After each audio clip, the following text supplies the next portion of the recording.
Well, it gives me very great pleasure to welcome you to the International Sustainability Conference. Today, I was asked to come and share what the company is doing in the space of sustainability when it comes to plastic, recycling, and so forth. The goal was to highlight three things. So number one, we have to consider the waste that's already currently in our environment. Number two was sharing the company's circularity strategy about how we envision the waste come in the future.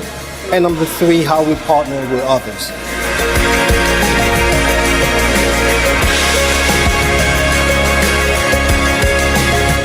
But we all know that SME is the bedrock of the economy. So if we don't have sustainable and affordable electricity for even the SMEs, we will have huge energy poverty in the country. Sustainability is the way forward, and that's the way to really protect our planet from the projected catastrophic effect of the climate and the planet. It's been an interesting conference because the topic innovation is something that most people, we talk about it, but we don't actually know what it means for many people. But to come to a conference whereby the practicalities of innovation in sustainability are really addressed by professionals in their field with very clear examples, it's actually quite important.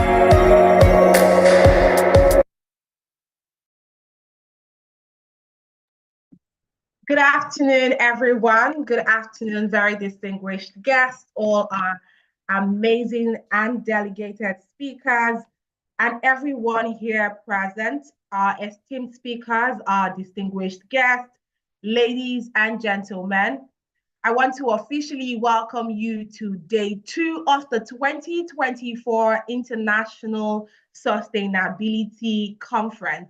It is my utmost delight and distinct pleasure to be your compere for this event this morning. I hope you had an amazing time yesterday. Day 1 was incredibly fantastic. From our lineup of speakers to everyone who made yesterday a success, we say thank you. And I would like to know where you're joining us from. Kindly engage in the chat box. Let me know your name and where you're joining us from. I am Tolu Thompson. I'm joining in from Lagos Business School here in Lagos, Nigeria. I can't wait to see your comments in the chat box. Let me know where you are joining us from. Thank you all so much for being a part of this conference. I mean, it's a Friday afternoon. You could have been anywhere else, but you chose to be a part of this conference this lovely afternoon. It shows your passion for the sustainability agenda, and we want to say thank you. All right. So we have Bumi from Lagos. I'm going to be reading out quite a number of the chats. We have Jane joining us from Lagos, Nigeria. Samuel Ibini joining us from Ibadan. Bumi joining us from New Nigeria Foundation, Lagos. Kiki from Shared Value Africa, South Africa. Thank you. Emmanuel Ekechukwu joining us from Oshodi in Lagos, Nigeria. We have so many more messages coming in. Thank you so much. Oluwafemi from Lagos. Oluwafemi Abiodun, OCP Africa Fertilizers Nigeria Limited, currently in Sokoto, Nigeria. Somebody's joining us from Abu Dhabi in the United Arab Emirates. Jivan, thank you so much, all the way from Dubai. You are joining us right here. We want to say thank you so much for your time. And I promise it's going to be a fantastic time. We have quite a number of people joining us from Lagos. That is beautiful. One person from Bonny, another person from Ghana. I mean, another person from Abuja. I can go on and on and on and on. Thank you all so much for being a part of this amazing conference, this lovely, lovely afternoon. This is day 2, and I'm very excited to be your compere and taking us on this journey. Ladies and gentlemen, day 1 was filled with so many thought-provoking discussions, groundbreaking ideas, and meaningful conversations. And we're excited to continue this journey towards a sustainable journey on this day 2. Ladies and gentlemen, this year has been themed Building Africa's Future, Integrating Sustainability, Equity, and Innovation. This theme not only challenges us to envision sustainability for tomorrow, but to take actionable steps today. So beyond what we're doing or what we're planning for the future, this theme resonates with every one of us and gives us the nudge to actually take actions now. And, as we dive into today's session and the conversations today, we're reminded that sustainability is not just a goal, but is a shared responsibility. Every one of us joining in this call today, we have that responsibility to, grow the sustainability agenda, not just in our various societies. I see that some of us are joining from Dubai, some from Ghana, some from South Africa, some from Lagos in Nigeria, some from Abuja, Edo State, Gombe, and around the globe. And we want to say thank you. But beyond just joining, we want you to take actionable steps because we're going to be having an amazing lineup of speakers today. Today really promises to be very enlightening, very enriching, and our lineup of speakers, like I said, are amazing people. We're going to be having panel discussions and, of course, case presentations designed to deepen our understanding and inspire impactful solutions. So, ladies and gentlemen, on behalf of the Lagos Business School Sustainability Center and all the organizing committee, and of course, our partners, I'd like to give a major shout out to our partners right about now. These individuals and these organizations have come together in collaboration with the Lagos Business School Sustainability Center to put this event together. I mean, it's been out over 7 years now of, hard work and making sure that the sustainability agenda grows in leaps and bounds. This conference started officially in 2015, and it's been consistency and growth since then. We had the conference in 2015, 2016, 2017, 2018, 2019, 2020. And when there was COVID, we kept on going. Nothing was going to stop us, up until now, 2024. I feel like it's at this point that we give a virtual applause to, the Lagos Business School Sustainability Center. If your virtual applause is not too busy, if your hands are not too busy, handy clap with the, clapping emojis on your phone, and just give the Lagos Business Sustainability Center a resounding applause in the comment section. I think it's been amazing, thank you very much. It's been amazing doing this for over 7 years now, and it's just really brilliant to see. From 2015 up until now, that's almost 9 years. Next year is going to make it 10 years that we've been having this conference back to back, changing lives and, giving people the idea that sustainability is not just a goal, but an action and a responsibility for every one of us in this room today. And we can also do that by spreading this word to our friends, our neighbors, our colleagues at work. The goal of sustainability is so that we have a very healthy space to live in here on Earth.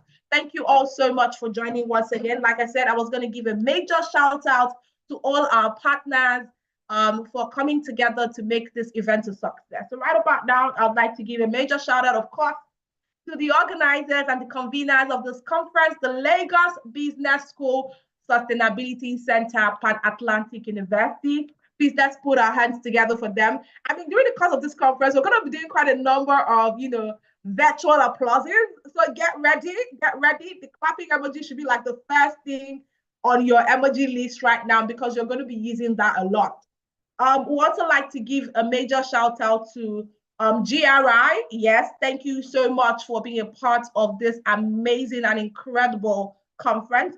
Shared Value Africa Initiative, all the way from South Africa. Thank you so much for consistently being a part of this amazing conference.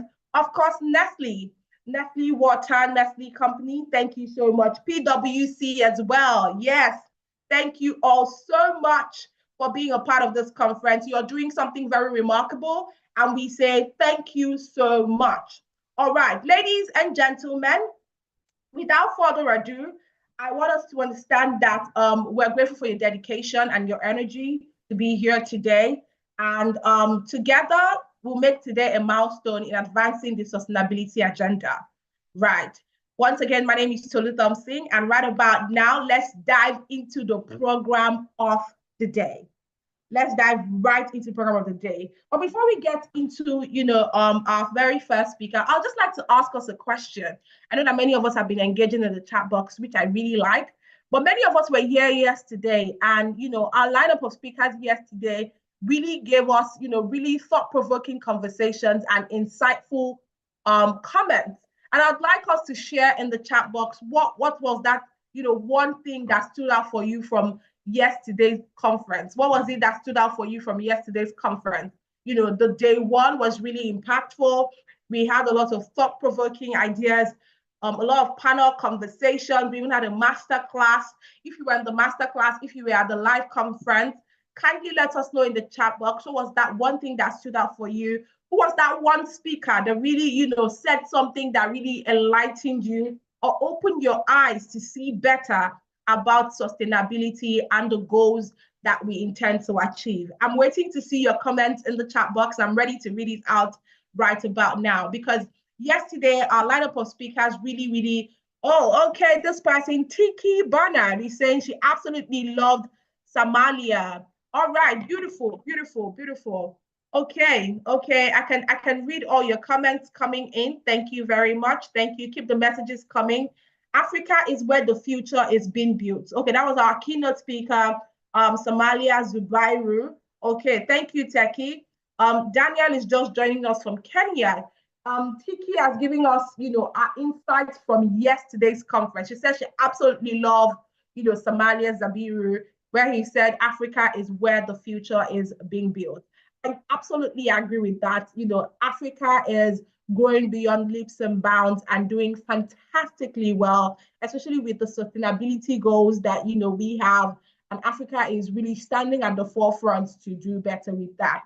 Okay, so Chinomso is saying what stood out for him yesterday or for her yesterday was that we have good policies from government, but our problems lie on their implementation. Absolutely. I couldn't agree less. The government can give the most amazing and most, groundbreaking policies, but beyond just giving the policies or creating the policies, it is about implementing them and actually putting them to action. And I think that's where, conferences like this actually come in. And like I said at my opening speech, today's conference reminds us that we're not just having this goal of sustainability, but to take responsibility and take action for our sustainability even today. Olufemi Abiodun is saying Femi Aiki's comment on collaboration using the Voltron analogy, yes, stood out for me. And Victoria adding that we need to be clear as what we want, so all energies are directed in the right direction. That is absolutely right. Using the Voltron analogy and the power of collaboration. The goal of sustainability is not just about us doing it alone. And let's be honest, I don't think it's something that can be achieved all alone by one person. You need that level of collaboration with another person to be able to hold your hands and achieve that goal together. And also Victoria adding that we need to be clear about what we want so that, all the energy that we have is directed towards the right direction.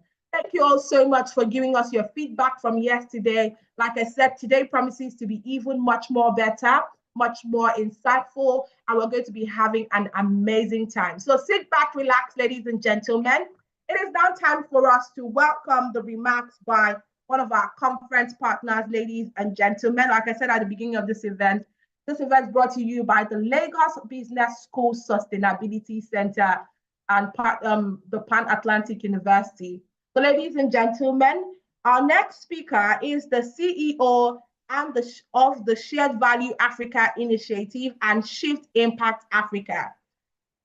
She is the co-creator of the first ever Harvard Aligned Shared Value Executive Training course, which works closely with academic institutions across continents such as the Strathmore Business School, Africa Leadership University, and Lagos Business School, among others. So she's going to be giving us the remarks now, and she's one of our partners. Ladies and gentlemen, please let us, with our virtual resounding applause, make welcome the beautiful, the elegant Tiki Barnard. Thank you very much. Over to you, Tiki. Thank you, Tolu. I don't know about the beautiful, but thank you for that introduction. You are absolutely beautiful. You are absolutely beautiful. Thank you. Thank you very much. So good morning, good afternoon, good evening, guests, all the guests, esteemed colleagues, friends, all protocol observed. And Tulu, I have to agree with you. Yesterday was an absolutely great day. And in the words of the president of the Africa Finance Corporation that I've just put on the chat now, Samila Zubaru, is still with me today. And like Samila, I believe that Africa is the future. Our continent holds the key to addressing some of the world's most complex challenges. And with the youngest population on the planet, we have the incredible opportunity to shape the future for ourselves. And we have this incredible opportunity to also shape a future defined by African innovation, African resilience, and African shared prosperity. It's both a privilege and a responsibility for me to be part of this journey. And it's an honor to join you today on the second day of the Lagos Business School 2024 Sustainability Conference. It's a gathering, as Tulu said, of visionaries, changemakers, and leaders who are united in their commitment to reimagine the sustainability of the African continent. On behalf of Shared Value Africa, I want to express my heartfelt gratitude to Lagos Business School for their visionary leadership in convening this impactful platform. Our partnership with Lagos Business School is more than just a collaboration. It was inspired by Prof. Chris and led to the opening of Shared Value Nigeria this year in June. Our partnership represents a shared mission driven by our mutual belief that sustainability is not a luxury, but a necessity. And together, we all need to redefine what it means to build businesses that create economic value and value while uplifting communities and protecting our planet. I believe sustainability is not just, and this is what Samila also said yesterday, sustainability is not just about conserving resources for future generations. It is about making intentional, inclusive decisions today, decisions that allow the most vulnerable among us to thrive. It is about recognizing that Africa's strengths lie in its people, its diversity, and its untapped potential. And this conference reminds us that sustainability must be at the heart of everything we do. It also challenges us to rethink traditional business models and empower us to lead with purpose. As we explore economic inclusion, climate action, and good governance over these 2 days, we must each reflect on our role and our responsibility as business leaders, entrepreneurs, policymakers, or educators in creating the Africa we want. At Shared Value Africa, we're driven by the belief that businesses can and must be a force for good. By adopting the principles of shared value, where profit and purpose coexist, we unlock immense opportunities. And for me and for Shared Value Africa, it is about more than just business, as I just said. It's about building a better future for all Africans, particularly our SMEs and the underserved communities, who represent the backbone of our continent's economy. In our vision to see an Africa where businesses don't just survive, they thrive by addressing societal and environmental challenges around them. And this is how we create lasting change, by shifting mindsets, fostering innovation, and encouraging bold action. And I want to take a moment to commend Lagos Business School for their unwavering commitment to advancing these critical conversations, not only in Nigeria, but across Africa.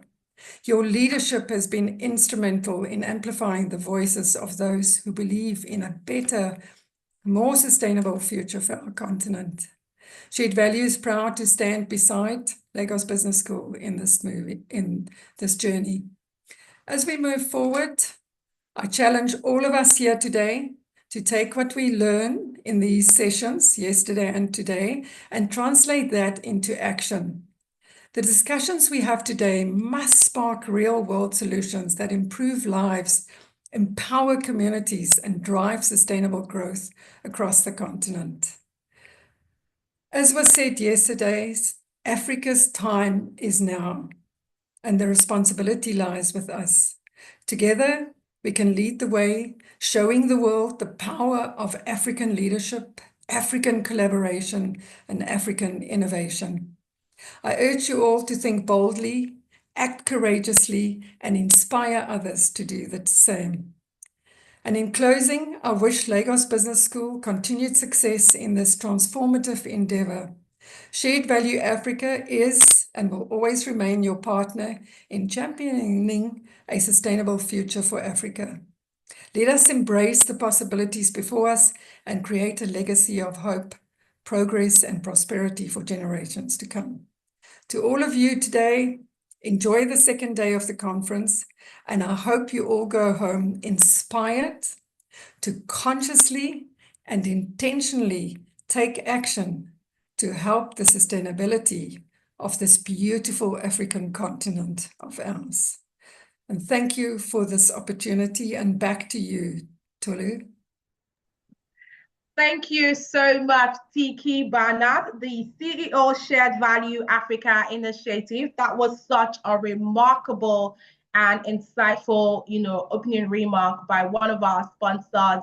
Thank you so much for reminding us that, sustainability is not just a goal, but an action and a responsibility for everyone in this room. And like she rightly said, yesterday was simply phenomenal. Yesterday was simply amazing. Our lineup of speakers, from our keynote address to the panel conversation to the master class, everything was spot on. But right about now, ladies and gentlemen, we will be taking a recap video about everything that happened yesterday. So please sit back, relax, and enjoy the video.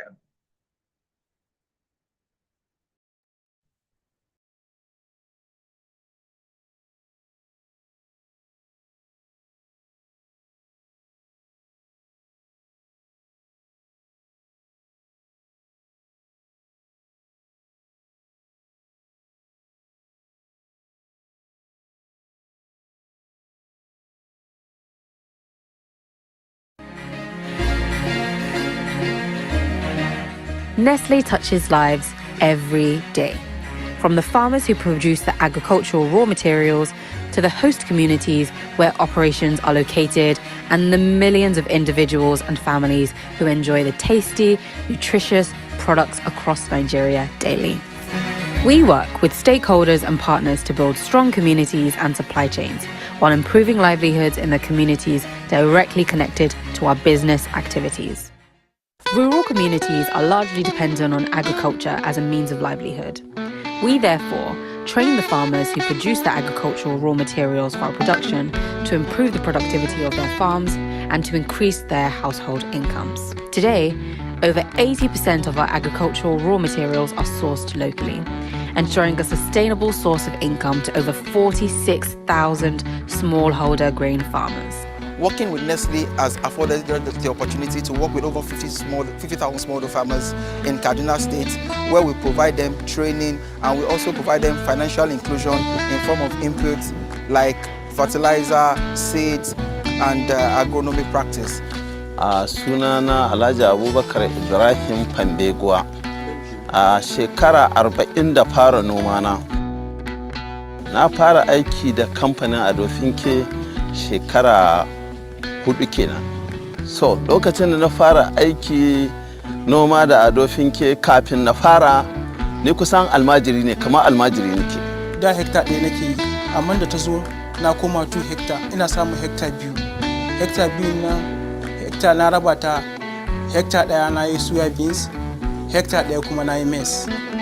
Na sai mashin da kuɗin da na samu a tsarin da ne na kamfanin na ban din haka din nan. Yanzu har na ƙara ma mijina jali, ya kasuwancin shi ya bunƙasa. Abinci kuma a gida da sai a ɗaura da safe da rana kuma babu, yanzu kuma 3 a day ana samun food. Wanda a da keke nake hawa, amma yanzu kai kaga motar da nake hawa.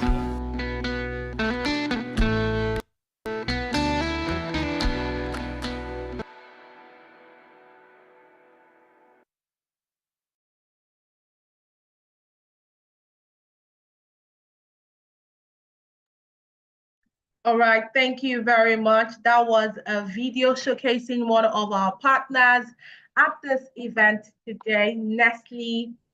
I mean, beautiful and amazing work that Nestle is doing, you know, seeing the fantastic work they're doing and also supporting the International Sustainability Conference for 2024. You know, Nestle has been one of our major partners for a while now, and it's so beautiful to see. And we really love the work that they're doing. And we say thank you for being consistent with us here at the Lagos Business School Sustainability Center. All right, ladies and gentlemen, we are stepping now into the next session of the day. Today is about to be really explosive and very insightful because we're going to be learning so much. Speaking about insight, the next thing we have on our lineup for today is an insight presentation. And it's going to be speaking on the topic of this insight presentation is impact investing as a path forward. Action points for a sustainable and inclusive future in Africa. Ladies and gentlemen, to take us in this insight presentation is none other than the Regional Director for West Africa, African Venture Philanthropy Alliance. Please, with your virtual resounding applause, let us make welcome for the insight presentation, Tochukwu Ezeoku. Over to you, Tochukwu. Thank you. Right, thank you very much, Tolu. Right, good morning, afternoon, evening, night, depending on wherever you are on the globe. And I just want to thank you and the team at the Lagos Business School Sustainability Center for putting together this important sustainability conference. And just really happy to see how far you've come and looking forward to sort of that landmark next year when it would have been 10 years. This is a short presentation, and I know, everyone on this platform got some sort of sustainability bites and insights yesterday. So this is just an addition to many of the things you're going to learn. It's not a masterclass, and like you've heard, it's essentially just an insight presentation. My name is Tochukwu Ezeoku. Like you've heard, I work for AVPA. We're a Pan-African network of social investors across the continuum of capital, working to unlock more capital towards impact on the continent. And, I will speak a little more about AVPA in the coming slides. Let's just get into it quickly, and hopefully I can do this in 15 minutes and have you engage or ask questions with the final 5 minutes remaining. So this is the topic of the session. It's about impact investing as a pathway forward, and we're going to cover about 4 different things, or 5 on the agenda or on the outline. We're going to start by looking at, Africa as a continent and asking ourselves what we really see. And then after that, we're going to also ask ourselves what we think will make a difference. And then we're going to talk about finding the right types of models. And then we'll speak briefly about catalytic capital. Then I will end by telling you just a little more things about AVP as an organization. Let's go. So, right, if you look at the slide in front of you, I know that everyone on this platform is vast around the concept of Africa, economic, socioeconomic, the different aspects of Africa. But I'll speak to some of these things just to give us context about the continent we're talking about. Not that you don't know it, but just to remind us as well about the continent we're talking about. Now, and if you talk about food, for instance, Africa, holds about 60% of the total arable land available globally. But if you contrast that with the reality, you then find that 75% of African countries are still net importers of food. With stay on the slide, yes, are still net importers of food, with nearly 300 million people still, children still malnourished and stunted. I will not dwell too much. I just want to highlight them, and then we'll ask ourselves one question. I think it was Kiki that spoke about the population of Africa. Again, by 2050, which is just one generation, away from now, we're going to be a continent of 2.5 billion people. That has implications, right? As I assume everyone knows that. We are going to be churning out, or we're churning out between 11 to 13 million, new entrants into the labor market every year. These people need jobs, right? We're a young population. I think this was specifically what Kiki was saying. We're a young population, and median age is 18.5. Ordinarily, that is supposed to be a blessing in terms of its vitality, its purchasing power, its future energy. But it has to be harnessed, right? Because if it is not harnessed, what is supposed to really be vitality will then be, if you have a bunch of young people who are not working, that means that they have lower purchasing power, they cannot spend, they cannot save, and so there won't be growth in your economy. Then we're talking infrastructure. These are just statistics to remind us, not like they're novel.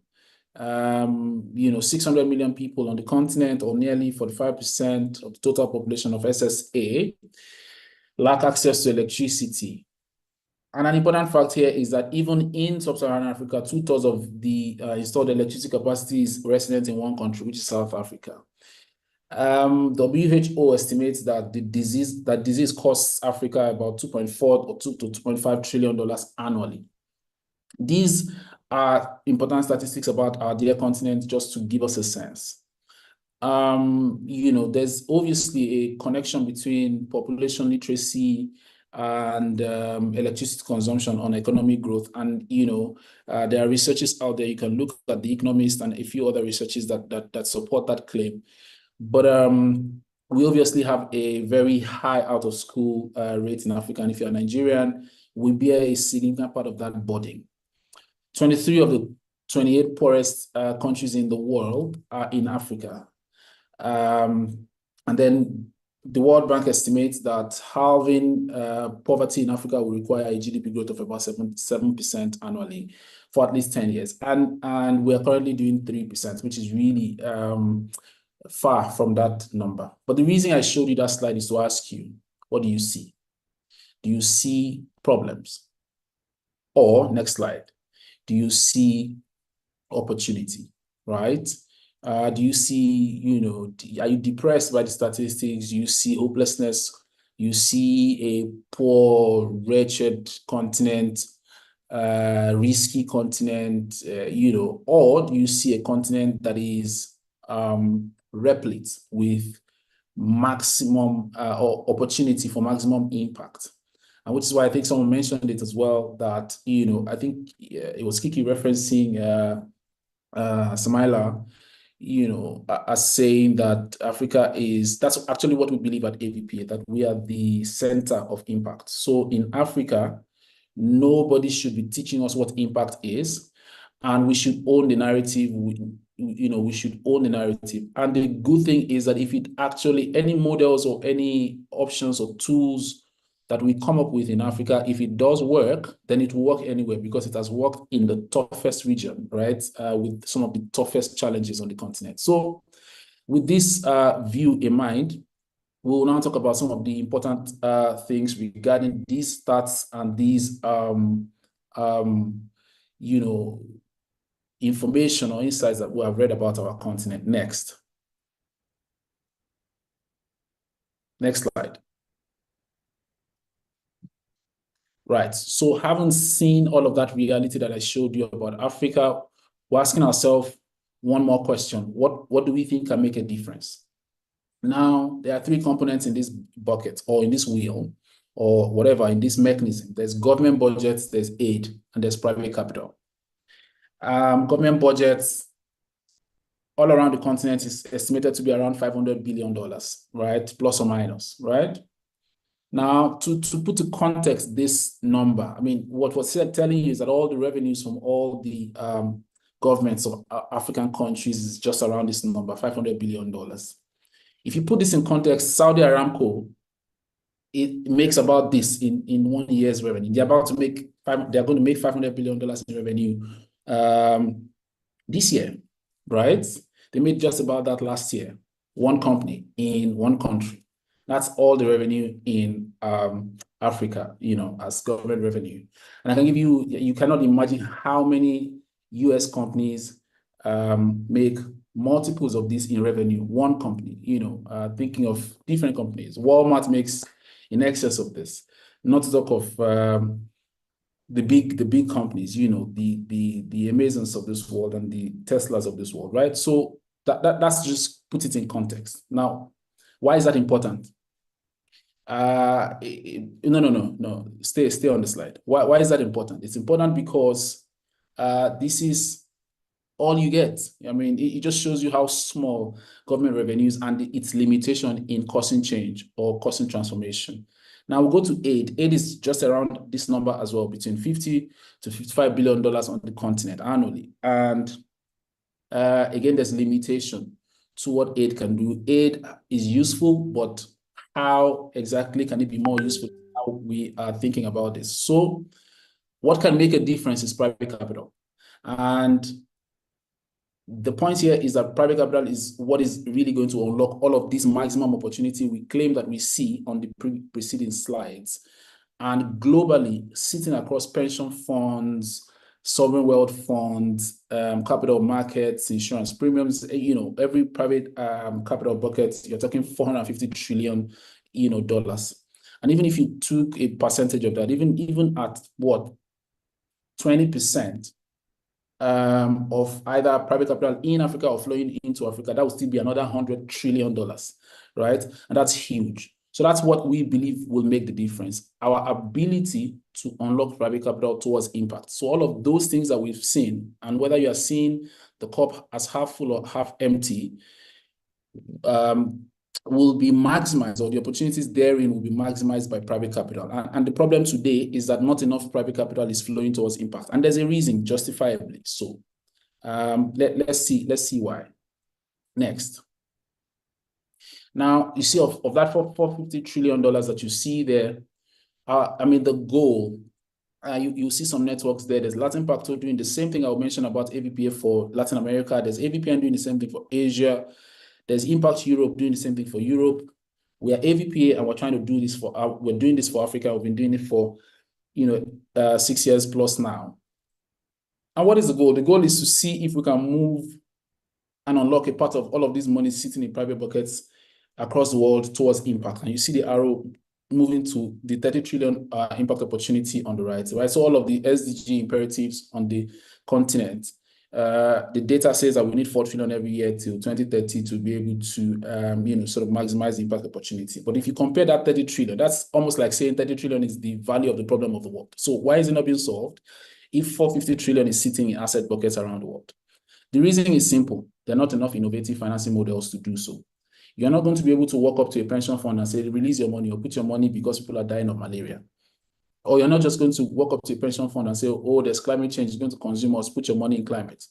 You're not going to be able to do that. You're going to be able to show that that transaction or that sector or that opportunity can preserve capital, can deliver returns, can mitigate risk, is a sustainable and a dependable business model. And if the financing options or the financing model is innovative enough, and then it's sustainable or it can cause impact. That's how we will unlock a tiny fraction of this 450 trillion into impact, because that's what is missing. Not enough capital is flowing towards those impact opportunities we saw on the African slide, right? So this is one of the reasons AVPA exists, to mobilize resources, intellectual, financial, and otherwise, to be able to find these models, test these models, and be able to see some of these capital flow towards impact on a sustainable basis, right? I hope this makes sense. Let's just move, because it will be important to have people take or to take people's questions. Next, yes, next. Right. So that's one of the challenges that I I mentioned is a dearth or a lack of models. And we mentioned it in the previous slide. So one of the things that we do at AVPA, along with all these other networks around the world, is to really invest, mobilize resources in finding and testing those sort of innovative financing models that can help to unlock those capital. But another component is that even the capital that is available on the continent, either locally or flowing into the continent, is not catalytic enough. You saw the aid that we're talking about there, around $50 billion. We believe that if aid is more catalytic, that it will help to do a few things. And let me just explain to the audience. Catalytic capital is that capital that takes disproportionate level of risk to cause specific measurable impact in a way that is nurturing of innovation and has a path to unlocking other private sources of capital. Right. So instead of the continent really receiving aid and just doing plain vanilla philanthropy or grants making, we believe at AVPA that we can make some of those donations and aid more catalytic in a way that does not just put grants in the hands of people, but also is able to sort of de-risk business models, test innovative financing options, and also help unlock these big buckets of private capital that we're talking about. I can see the question that says, to repeat it, I said that catalytic capital is a type of capital that takes disproportionate risk, to cause measurable impact in a way that is nurturing of innovation and has a path to unlocking other private pools of capital, right? So, I mean, this is not a masterclass, so I would have gone into detail. It's supposed to be an insight presentation. And so it's an invitation to learn more, know more, and all of that. At the end of this presentation, I'll share maybe my contact on LinkedIn, and you can engage me for any sort of further conversations. But you can also look up AVPA at avpa.africa, and we can explore conversations after now. But the second component, I spoke about models. The second component I wanted to speak about is catalytic capital, such that, and this is what we're promoting a lot now, and we're testing models and doing things in this regard, is that capital needs to be more catalytic, which is that we cannot all go and sit down at opportunities that are big ticket size, $50 million, $30 million, and the return profile is known, return profile is juicy and everything, but who is then going to invest in the smaller ticket size businesses? Who's then going to, which are more on the continent? Who's going to invest in the early stage opportunities, the models that are not tested? Who's going to, and those are the places where innovation really thrives and exists. So who's going to put money beyond those things? Who's going to test models to ensure that we find the innovation that we're looking for? And in fact, there is evidence that from the Yale Law Journal, for instance, that economies that are, I see your hands and we'll probably have 5 minutes to take questions. Economies that are capital market focused are more innovative and less corrupt than economies that are bank focused. What that means is that if in an economy, if all capital or most capital towards projects and all, things and opportunities come from and through the banks, that system is usually more corrupt and less supportive of innovation. And if this was a masterclass, I could explain to you. But if monies came from Tolu, is this Tolu the speaker, our host? Okay, right. So that's that about that. I'm saying that catalytic capital is what is going to sort of cause the difference for the continent in terms of maximizing impact opportunities, and we're doing things in that direction. And I can say a little more in the following slide next. I mean, this is my last slide just to help. So what do we do at AVPA in the light of these things that I've mentioned? Again, it's not a masterclass, so it's designed to just be insight, high level, insightful, and then pique your interest and curiosity into sort of more tailored and more granular types of conversations. So we are an ecosystem builder essentially. What we do on a daily basis is tiered across these 4 pillars. As an ecosystem builder, we're a member-based organization for supply-side actors. That means to be a member of AVPA, you have to be deploying capital, managing capital, or allocating capital, right? So you have to have an asset under management. So we're a Pan-African organization. So whether you are in East Africa, we have offices in Nairobi. If you are in Southern Africa, we have offices in Johannesburg. And if you are in West Africa, I lead the work in West Africa. We have offices in Lagos, and you can engage us. Knowledge sharing. Go to avpa.africa. You see some of our research across themes and across important areas. We have capacity buildings as well. I'll speak about two. We have an impact investing fellowship that we do in collaboration with the faculty out of Oxford every summer. Just look out for it. The 2024 one is ending or has ended, is ending. And just look out for the 2025 one. We use that opportunity to teach people about catalytic capital, innovative finance, and just in relation to the potential and how to maximize the impact opportunity in Africa. We have the same forum for climate. If you're a climate person, just look out for it. And the last thing I'll mention here is some of our impact projects.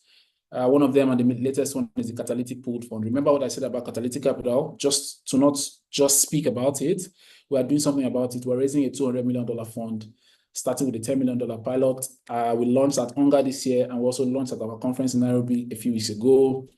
The goal of that is to raise capital from people who usually give aid and give grants, to be able to demonstrate this philosophy that we're talking about, and invest in impact-first opportunities and innovations, but do it in such a way that for every dollar deployed, we are going to be able to attract 4 to 5x in leverage or multiple in private capital. The essential goal of that fund is to test innovative financing models and not just be talking about it, right? Have transactions, have opportunities, have deals that test these innovative financing models and learn through doing that as well, right? So this is, in a nutshell, what we do at AVPA. I know that this is in no way exhaustive of all of the things that need to be discussed around this subject. But if you're on LinkedIn, I will drop my LinkedIn, what is it called? I'll drop my LinkedIn link in the chat box very soon, and then you can reach me after now. But in the next, depending on what the moderator tells us, in the next 4 to 5 minutes, we might be able to take 1 or 2 questions. But this is the end of it, and I'm hoping that you gleaned some work, and together we are going to be able to drive maximum impact on our dear continent and using the vehicle of private capital and innovative financing models. Thank you very much for listening. Thank you very much, Tochukwu Ezeku. Right, I got the name pronunciation right. Thank you very much, Tochukwu, the Regional Director for West Africa African Venture Philanthropy Alliance. I mean, AVPA is doing such a fantastic job, and I'm sure that many people, on this Zoom meeting right now would love to be a part of it. And like you've rightly said, you've dropped your LinkedIn, the link to your LinkedIn in the chat box. I saw that just recently. Please, if you'd like to reach out to Tochukwu via LinkedIn, do well to click the link, and you can send him a message. But whilst you were speaking, quite a number of people dropped comments, and this one is coming from Evelyn, and she's saying there are incredible examples across the continent, innovative solutions driving impact. We should never get tired of telling our stories. She also went further to say that, trying to look for her comment. Okay, TK Bernard is saying African businesses need to invest in Africa. We need to control our own narrative. That's absolutely brilliant. I'm trying to read as much comments as I can. Still from Evelyn, she said that there are incredible examples across the continent, innovative solutions driving impact. Okay, she just repeated the same thing she said earlier. Daniel, on the other hand, said, food security can only be guaranteed through smart green agriculture. Boyega says Africa still holds strong on the population to drive innovative solutions for on-demand services. Our ecosystem builders should ride on this for, I can't see the message, for targeted success. And, we had so many more comments coming in while she was speaking, and I'm sure that, people have so many things to say about AVPA, great insight into the work. People are saying you guys do amazing work, and they're saying thank you, Tochukwu, and thank you for representing AVPA at this conference. And of course, I know that many of us have feedback about this Insight presentation. You can do well to also drop it in the chat box. And like I rightly said, if you would love to reach out to Tochukwu, it's just dropped his LinkedIn, the link to his LinkedIn page. You can send him a message via LinkedIn, and then the conversation will go on from there. Thank you, Tochukwu, once again, and thank you to everyone for listening. We're gradually getting into another session of the day. I mean, it's getting more insightful, it's getting more interesting, and I'm really excited for this next session. Very distinguished guests, amazing speakers, ladies and gentlemen. It is now time for us to get into the panel session for the day. We have an amazing lineup of speakers to direct us in this panel session, and I'm really excited, and I'm really looking forward to this because I'm going to be learning so much, and I know you will as well. Ladies and gentlemen, the conversation we'll be having during this panel session has been titled Driving Economic Inclusion and Ensuring Positive Social Impact Through Businesses. I mean, from your screen, if you can see, we have an amazing lineup of speakers for this panel session today. So I'm going to start off by introducing our very first speaker. Ladies and gentlemen, like I said at the beginning of this event, get ready to use your virtual applauses as much as you will, So like right now, we have the CEO Shared Value Africa Initiative, Tiki Barnard. She is going to be one of our panelists for this panel session. Also on the panel session is Global Sustainability Leader and CEO Kratos Sustainability Consulting. Ladies and gentlemen, please give your resounding applause to the beautiful Omobolanle Victor Lanio. Yes, thank you very much. Thank you. All right, we also have the Senior Manager Sustainability, Safaricom. Yes, she's here with us, Evelyn Serro. And also the Senior Vice President, Strategy and Sustainability, Dimeji Olanio. Thank you very much for joining us. And of course, I'm not going to be the one moderating this panel session. Ladies and gentlemen, we have a very distinguished panel moderator and session chair. Please, ladies and gentlemen, I can't see your resounding applause in the comment section. I can't wait to see that. Thank you very much. Please keep putting your hands together. Now, our moderator for this panel session, ladies and gentlemen, is the founder, SME Funds Capital Sustainable Finance Expert. Please put your hands together for Dr. Jibril Adeojo. Thank you very much. Over to you, Dr. Jibril. All right. Thank you very much, Tolu, for that introduction. And I'm so honored and privileged to have this opportunity to moderate this distinguished panel. And good day to all the audience as well. We have 45 minutes to talk through this particular topic of the panel. I will take less than 5 minutes to set the tone into what to expect from the distinguished speakers. Before I do so, I will just give it back to the panelists to just go through less than 1 minute introduction about themselves, the company they represent, and then we can then go into the discussion proper. I would like to start with Bolanle. Bolanle, over to you. Thank you very much, Dr. Jibril.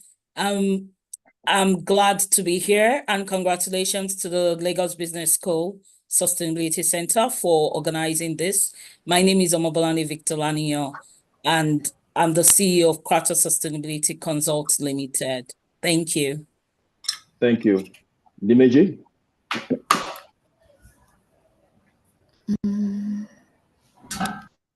Good afternoon, good evening, depending on where you are. My name is Dimeji Olanio. I head business strategy and sustainability at Airtel Africa, and I'm extremely excited as well to be a part of this panel. Thank you. Evelyn? Good afternoon, good morning, everyone. My name is Evelyn Serro. I'm the Senior Manager in charge of sustainability at Safaricom. Really glad to be part of this panel and be part of the overall sustainability conference. So thank you very much. Thank you, Evelyn. Tiki? I think we've all met you, but let's go ahead. Thank you. Hi, everybody. So my name is Tiki Barnard, and I'm the CEO and founder of Shared Value Africa, We are an Pan-African organization that work across the continent, try and shift those mindsets from a profit focus only to profit with purpose. Thank you. Thank you very much. Thank you very much. So in setting the tone, permit me to the participants that are very conversant with sustainability. I like to always assume we're all trying to learn new things. So having said that, I will talk briefly about the economic inclusion as well as social impact. And when we talk about economic inclusion, we're really talking about a broad-based access to economic opportunities, economic benefits, towards economic prosperity that will enable us, improve the well-being of the vulnerable, marginalized, underserved, unserved communities, and groups. I like to also call them, unnoticed, not that we don't want to notice them, but just go unnoticed. And, and the funny part is that the demography of these vulnerable groups, we have the youths, we have women, we have children, and we also have a very large rural population as well. And when we say well-being impact, just to make it a bit simple, we're really talking about healthcare, quality education, quality water, access to sustainable energy, combating poverty. And combating poverty essentially means, providing that job and livelihood opportunities so that people can start to earn money, not just that you're feeding them, fish, giving the opportunity on how to also fish. And then we'll also quickly touch on the pivotal role and positioning that the businesses play, in ensuring that we're able to create jobs, train young people, build capacity, and also, expand our networks towards uplifting the well-being of our young people and women and the vulnerable groups. And then on social impact, and that's why every time we're all learning. When you hear social impact, all of us should know where it came from, how the entire story started. It started from donation, charity work, and then it evolved to what we call corporate social responsibility. Now we have philanthropy, now we have social impact, now we have sustainability. So I'll be teasing our speakers to talk about their experience during this amazing, evolution, because a lot of us have worked on this thing for 20, 30, 40 years. So it'd be nice to also hear that experience as well. And then I would also like the speakers to speak on the multi-stakeholder approach and model, in partnering with government, communities, fellow organizations, and also more importantly, individuals, the so-called individuals that serve as our ambassador, that we use engaging communities because we know the kind of respect that they have in those communities. We also look at the role of technology, how we integrate in practice now social impact in our day-to-day operations, and then we close with the role of SMEs in all these things we're talking about. And to start this, I would like to go to Evelyn. Evelyn, can you just walk us through your thoughts around how technology can drive economic inclusion, particularly, for the marginalized groups, and what kind of challenges can this technology, address, and also what are the opportunities that are then created? Over to you, Evelyn. Thank you. Thank you very much for the good introduction, Jubril, and just for setting context.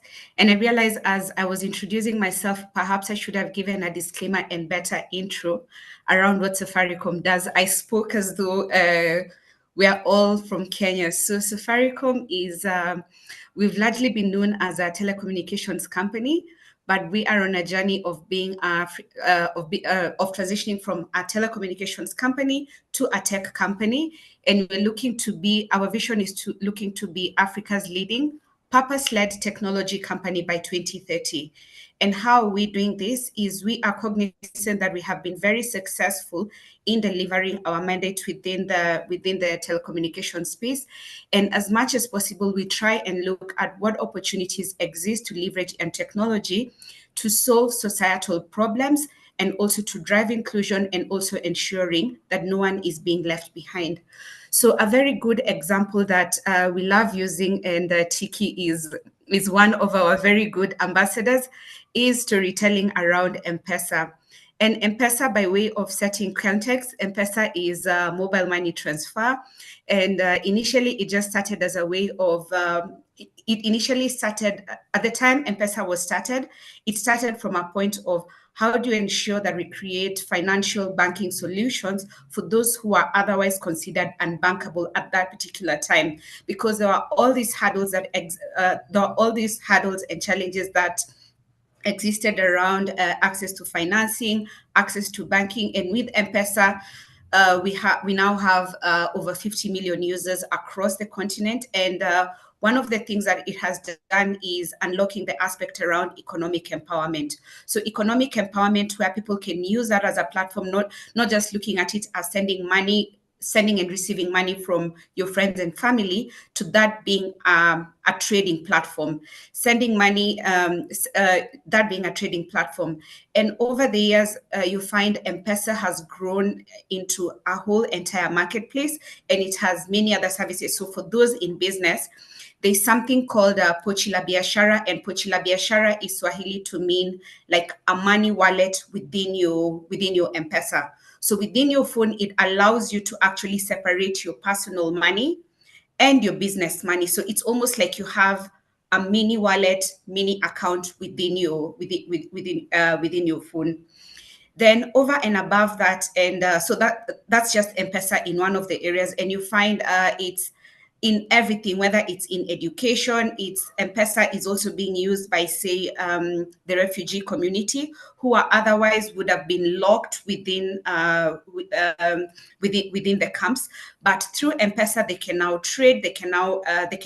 It's unlocking economic empowerment.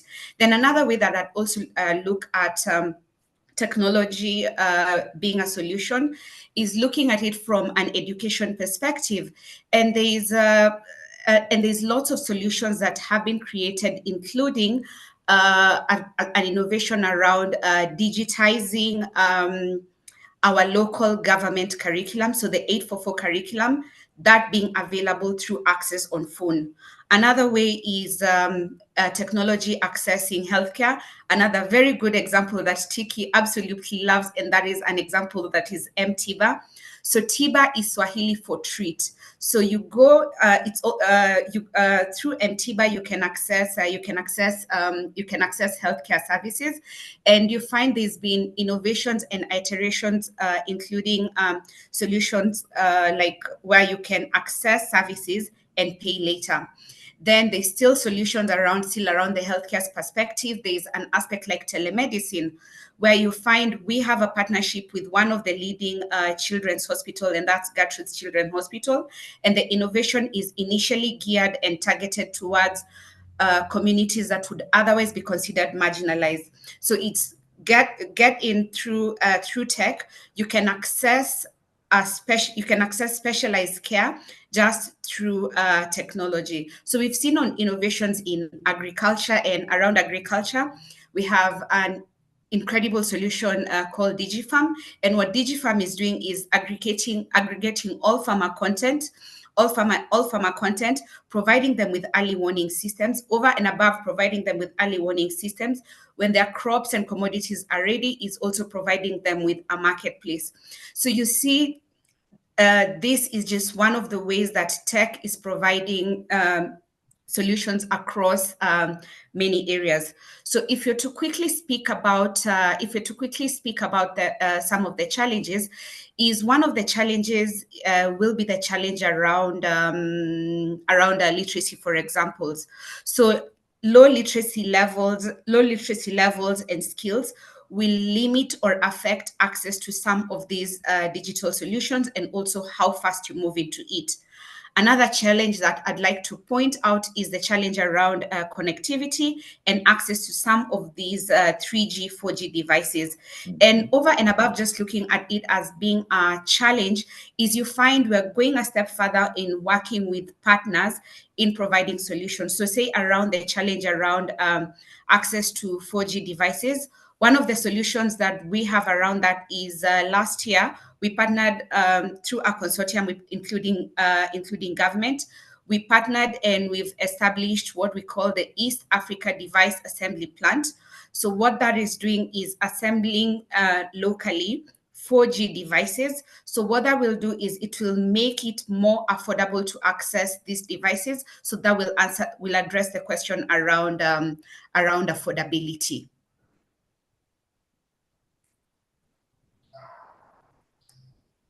Evan, are you done? Yes, and I think one of the other challenges that I'd also like to put across is the challenge around regulatory hurdles. And with regulatory hurdles, and for example, and I'm sure even my counterparts in Airtel, I don't know if this their colleagues locally would speak to that. And the regulatory hurdles is you find one that I can point out is, for instance, 2-3 years ago, we had mandatory requirement from the regulator on registering all SIM card users.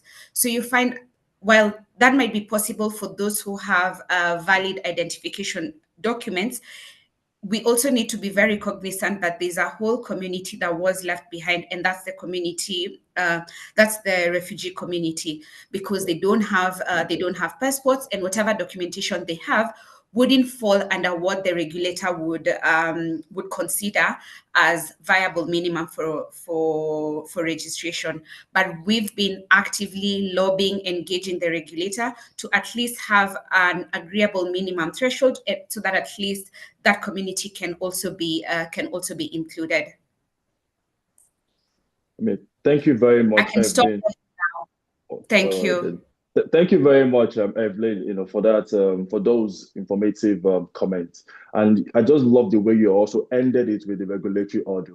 And I will just hand over to Dimeji to just walk us through, from the vast experience you have at Airtel, what are the effective ways, and how do you actually effectively collaborate, with the government and society, in enhancing social impact, Thank you. Thank you very much, Jibril. So I work at Airtel, as I said, and Airtel is a leading telecom company in Africa. We operate in 14 countries on the continent, and we currently have about 157 million subscribers. Obviously, we are providing connectivity and also financial inclusiveness, because we also have a money business as well.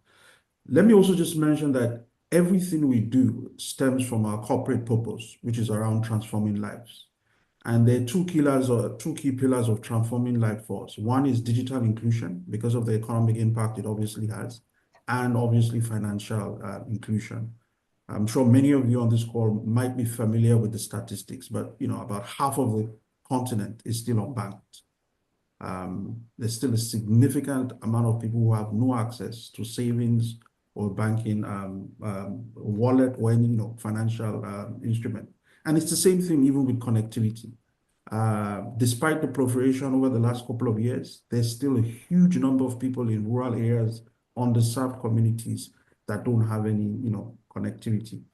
Now, as I said, our core purpose, and obviously what we do, is connectivity, providing connectivity which allows people to communicate with themselves, communicate within their locality and across countries, and also the financial services product we have, which is the money product.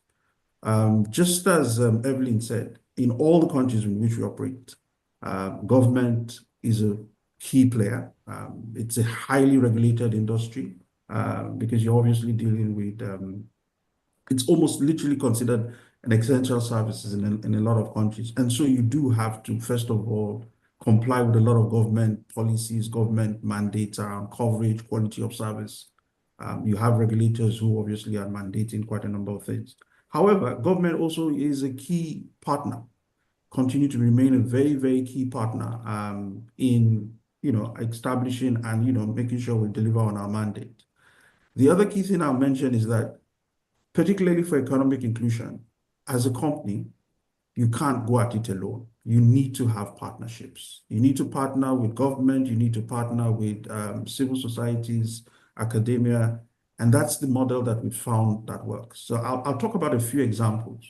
One of them is, this is not even necessarily tied to our core business, but it's around education.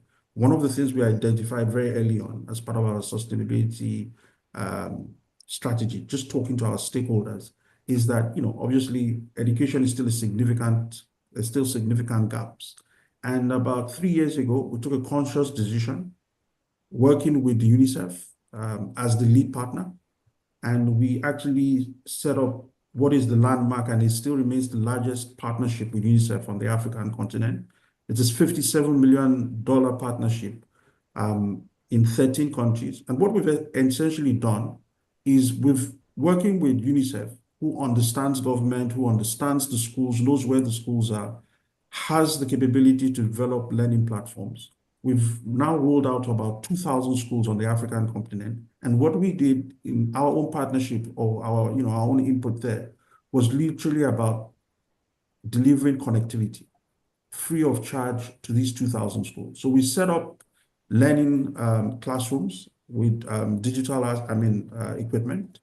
UNICEF, got the schools, got the approvals from government. UNICEF worked with different providers on the learning platform. That's the curriculum. And all we then did was go in there with equipment, make sure that these children and teachers can connect to the internet, connect to learning platforms at no cost. And this is one of the projects where it's still ongoing, but we're quite excited about it. We've now reached about 2,000 schools, as I said, across 13 countries. And I think as of the last count, we have about 1.5 million students who've accessed learning platforms through this partnership. I think, again, just to highlight, this is what really, really underscores any sustainable long-term initiative that would have economic development. Partnerships are very, very important in achieving that. Absolutely, Dimeji. Thank you so much. Amazing, amazing. It's so nice to hear the transformative work at Airtel. 1.5 million students. That is just mind-blowing.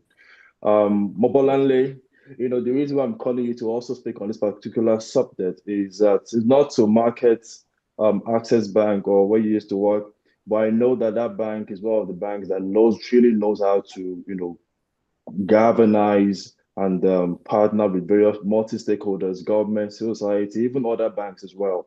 And also as a thought leader in this particular field for many years, they have known you.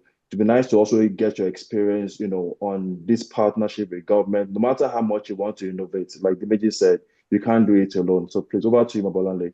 Thank you. Thank you very much, Dr. Jibril, and thank you, Dimeji, for the insights and the examples that you've given. I can't say it's more than enough, right? All the time I say it.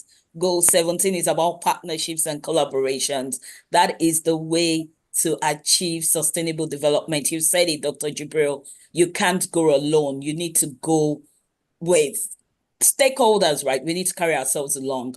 However, I think that if we go to the core of what makes this work, I think it's about that collaboration, co-creation. So examples of, even from when I was with Cadbury to when I was with Access, some of the things that we did was to co-create goals, frameworks, policies, initiatives, right? And with that approach, you have a shared objective. So all partners understand that this is where we're going, this is what we want to achieve. And that was what happened with the Nigerian Sustainable Banking Principles. So we co-created it with stakeholders in the Nigerian financial sector, with the central bank, which is government, regulator, with development financial institutions, the likes of IFC and FMO, were partners with us, on the journey. And what that has done is that it has enabled, the Nigerian financial sector adopt principles, that guide sustainability performance across board. I mean, everybody started the journey the way they understood the journey.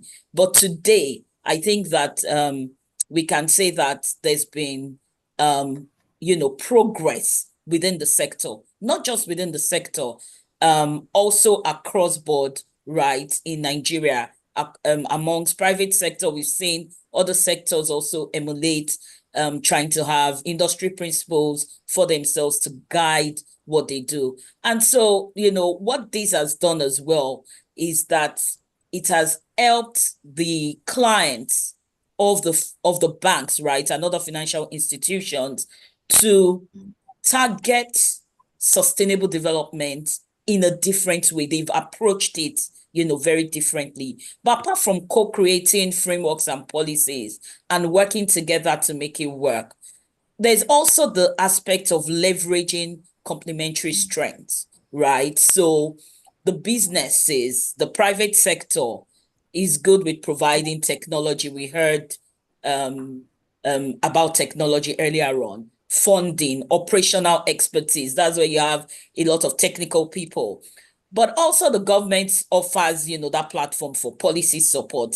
Civil society, they contribute to all the grassroots knowledge that is required, community host, and ensuring that, this works. And I mean, there are also other examples of how working together, bringing together the different competencies, right, of business, of government, of not-for-profit, together to create initiatives or programs, that work.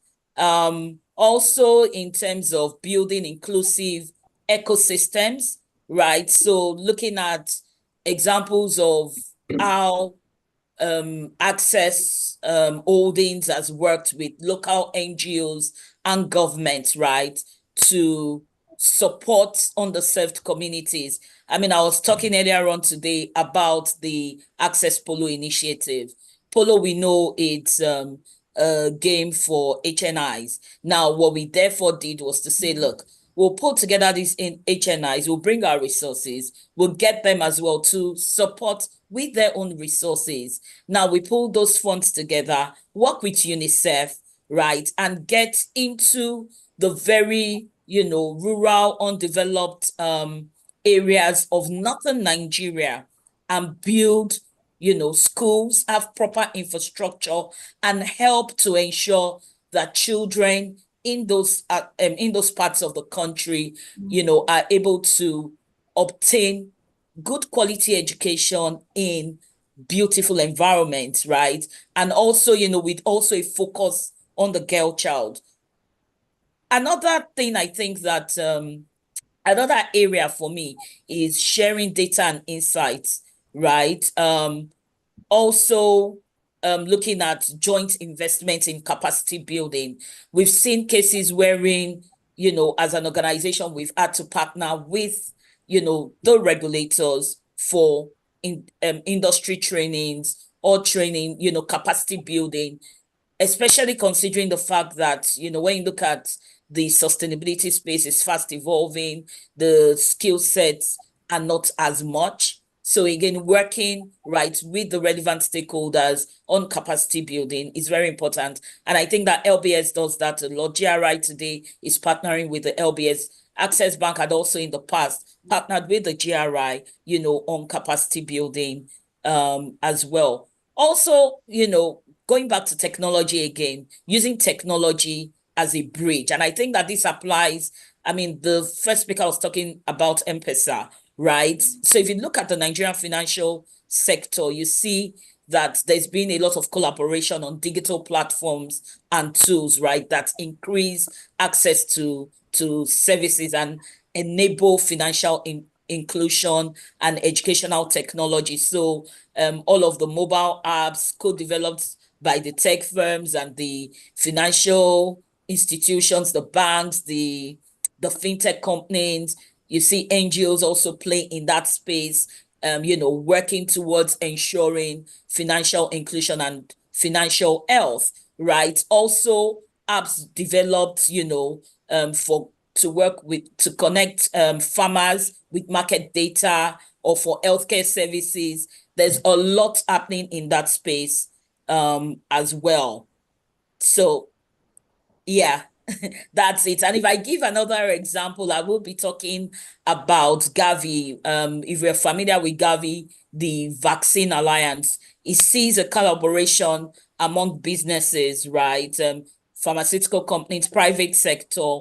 Access got into conversations with Gavi as well, with government as well, and civil stakeholders, and they've delivered vaccines to millions of people in underserved areas, including in Nigeria, and that way, they've supported reducing global health disparities. But I'll stop at this point. Thank you very much. I mean, thank you so much for Bolanle. I know you could go on and on because I know there's so much that Access Bank had done. Even the COVID, that's one thing that was amazing when you guys came in then, when you took charge, when everybody was in panic mode. That was the transformative intervention. So I'll move to Tiki now. And Tiki, while I will ask you a question on how consider your experience working with businesses for many years, how do businesses integrate, economic inclusion into their core strategies, to create long-term value and a sustainable impact. And while you are at that, please, I would like to also leverage your number of years of experience in that evolution I talked about, from charity, from donation to CSR to philanthropy. I would like you to walk us through that from your experience talking to various companies across the continent and around the world. Thank you. Thank you for that, Jibril. So I believe that integrating economic inclusion we need to integrate it into a company's core strategy. And that begins with leadership and a business mindset shift. It's about recognizing that businesses don't operate in isolation. They thrive when the communities they serve thrive. For me, economic inclusion is about aligning your company's goals and operations with the challenges faced by society, using, the capabilities of your operational strength as an organization to create shared value. And this means finding ways to drive profitability while addressing systemic issues like inequality, unemployment, financial inclusion, and then limited access for our people to opportunities. In my experience, the most meaningful change often comes when business identify specific ways to intersect with societal needs. Whether it's fostering local supply chains, upskilling underserved communities, as Dimeji was talking about what they're doing in schools, or improving financial access, as Eve was saying, these are practical ways to embed economic inclusion into strategy. And it's not just large corporations. We work extensively with young entrepreneurs and young businesses, but it's also small and medium enterprises that are uniquely positioned to lead this charge. Their agility of the small and medium enterprises and their deep community ties allow them to develop tailored solutions for underserved markets. I've seen firsthand how SMEs can transform lives through job creation, skills development, and building localized supply chains and supplies. But I've also known that SMEs face significant barriers and they've got limited access to capital. And that's why, when the speaker before this from AVPA spoke about that, I was listening, my ears perked up because talking to SMEs and looking at the challenges that they face from a limited access to capital, markets, and technology, barriers that can stifle their ability to scale their impact. This is where big business have an opportunity to step in, not just as a benefactor, but as a collaborator. And both, our speakers spoke about collaboration and about ecosystems. By integrating SMEs into our value chain, sourcing locally or providing capacity building programs, larger corporations can empower SMEs while simultaneously strengthening their own resilience. It's a win-win that builds stronger communities and ensure long-term growth. And then to go back to your question, Dimeji, from how did we go from corporate social investment to corporate social responsibility to philanthropy to creating shared value, to ESG now, because that's, you know, all the different steps that we have in the actual process. I think when you look and I'm a shared value advocate, when you look at shared value is about profitably addressing those societal issues that is holding the business back. So it is not about corporate social investment. It is not about philanthropy. It is not about corporate social responsibility, because we all have to be very good corporate citizens. We've got to pay our taxes. We've got to pay our salaries. We've got to align to what is you know, expected from us from our government's perspective. So that's corporate social responsibility. But when we look at profitably addressing societal issues through the business, it becomes part of your P&L. It's a bottom line. And that's what we as shared value advocates advocate, is that business needs to address those societal issues. We've seen it now, what Eve was saying about Safaricom and M-Pesa. Now, they've addressed an enormous societal issue, and that's financial inclusion with M-Pesa. Now, if you ask yourself, and I know Eve probably won't tell us, but did they make money out of that? Did it affect their P&L? Definitely did. You can make your own assumption out of that. So that is why we're saying as shared value practitioners that we have to look at it from a business perspective, and we've got to look at shifting our strategies so that we can address those societal issues that's holding our business back, so that we can create a more inclusive society from an Africa perspective. And I think I'll stop there, Jibril, because I can carry on for hours as well. Yeah, sure. Thank you very much, Tiki, for that. And it was so nice closing with profitability. You know, I mean, my last experience with the host, Tolu, last year, she's very shrewd with time. You know, before she tells us we have 1 minute left. So we'll just go through the second round of questions. And this really is to Mobolanle, Dimeji, and Evelyn. And it's around, as corporates, how do we balance, you know, pursuing profitability with social impact and sustainability? And if you could cite one or two, you know, success examples and stories, you know, with the audience. I will start with Evelyn. Thank you. Thank you very much. And it's very good to come back to that question immediately after Tiki. And how businesses can do it, and how we've done it at Safaricom, is just relooking the whole aspect around shared value and where does that sit, so that is embedded as part of the core business.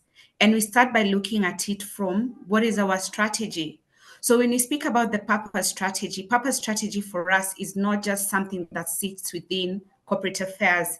It's a strategy that informs the business strategy, approved, endorsed from the board level. So we have a whole top-down, bottom-up cascade around it. So meaning we are all familiar with what we're doing. So everyone within the business is aware what their role is contributing to in what they're doing every day. So our purpose, just like Dimeji's, ours is transforming lives. And we've condensed it into two key pillars that we focus on. And within these pillars, we're looking at planet and we're looking at people. So within planet, we look at what is some of the things that we can do around climate action? What is some of the things that we can do around circularity, conservation and restoration of biodiversity? Then when we get to people, this is the aspect where we're looking at how do you ensure we create a diverse and inclusive ecosystem? How do you ensure that we're driving digital inclusion, financial inclusion, and now we've added an aspect of financial health. So not just growing the numbers of people who have access to financial inclusion, but how do we also ensure that there's also an aspect of responsibility, and hence the bit around health coming in. Then it's also looking at how do we ensure that we create sustainable community investments. So across these things, if you look at it, and we have 10 divisions across the business, each of the divisions can actually, there's a very good interplay. So it's not one division driving one part of the business and strategy sitting on one end and shared value sitting on another end. And you find Within this is we also use the SDGs as a delivery framework. So now when we're speaking the conversation around SDGs, it's also not just a conversation or language that sits within one division that does the cute storytelling. It's language and it's language and principles that have been embedded across the entire business, and divisions are actually setting up targets which we monitor and track year on year. Then we also ensure that we have purpose before profit. So if we always innovate with solving societal problems, and like Tiki alluded to earlier, is even for us at Safaricom, we believe we cannot thrive if societies around us are in anguish. And you look at, if you're to go back and even use the very good example of M-Pesa. At the time M-Pesa was started, it was just to solve that problem on sending and receiving money. But over time, it has since grown into this whole marketplace. Then if I'm to also speak about another example, which I spoke to in my earlier example, is the example around DigiFarm. And with DigiFarm it started as, how do we ensure that we support farmers to farm smartly? So think about like climate smart agriculture. So how do we aggregate their data? How do we send them early warning systems? What can we do with this? But you find just looking at the data collated through DigiFarm, etc., over time it has since grown. And last year, when the government needed to work on the fertilizer e-subsidy program, they needed an organization that had aggregated data on farmers. And that's how Safaricom was able to partner with the government to deliver on this. So a lot of the times, and I think the lesson here is, when you're innovating or when you're even driving this solution, we don't do it because we're looking at what is our margin tomorrow, what is our margin next week. Are we addressing a societal problem? And along the way, profits come. So our principles is ensuring that we put purpose before profit. We use the SDGs as a framework, and we also ensure that we always work on reputation before revenue. There's lots of examples which I've spoken to, and they range from very many thematic areas, from health, from education to agriculture, including solutions around supporting the SMEs. Thank you, Evelyn. Dimeji, over to you. Very much. Just as Evelyn said, I think we do have similar corporate purposes. As I said, Airtel's corporate purpose is around transforming lives, and that's really off, as I said, the back of two key themes. One is digital and financial inclusion. So here, I'm going to talk a little bit more about the governance around how we see sustainability. It's been a journey. It's not been perfect, but it's clearly been a journey. And I think very early on in the process, the business realized that it could not be a standalone issue where you had a sustainability strategy and you had a business strategy. So currently, over a period of time, while talking to stakeholders and clearly understanding what our stakeholders want, and obviously this was done through a materiality assessment, we now have a sustainability strategy that is underpins and is embedded in our commercial strategy. So it's no longer two different components of strategy, it's one and the same. And I think from a practical point, my own experience, that's the only way you can get it done. It's not a question of just chasing profit without impoverishing the communities in which you work. You can only be as successful as the communities, as long as the communities in which you operate are successful. And so that's a key element of what we do. And just from, as I said, from a governance perspective, is some of the sustainability targets that we're very clear about, diversity, inclusion, decarbonization, minimizing our environmental footprint. We have clear targets around those, and those targets have now become part of the KPIs that are linked to executive compensation. So for instance, the CEO, the CFO reports into a board that clearly has sustainability targets that also have an impact on their compensation. And for a big business, for you to be able to have a seat at the table and not be viewed as a separate small segment, that's an experience and an example that we think works very, very well. Thank you so much, Dimeji. Mobolanle, over to you. Okay, thank you very much. And thank you, Dimeji and Evelyn, for the examples you've given. So same for every organization, and using Access as an example. Yes, we have a shared value approach. And as such, sustainability purpose statement is impacting lives positively now and in the future. So I think that what's important is having a business model that simultaneously addresses societal needs, right? And also return, as you know, the ROI, return on investment, financial and non-financial. And it's very possible because as you embed sustainability into the business model, there are a lot of opportunities that arise.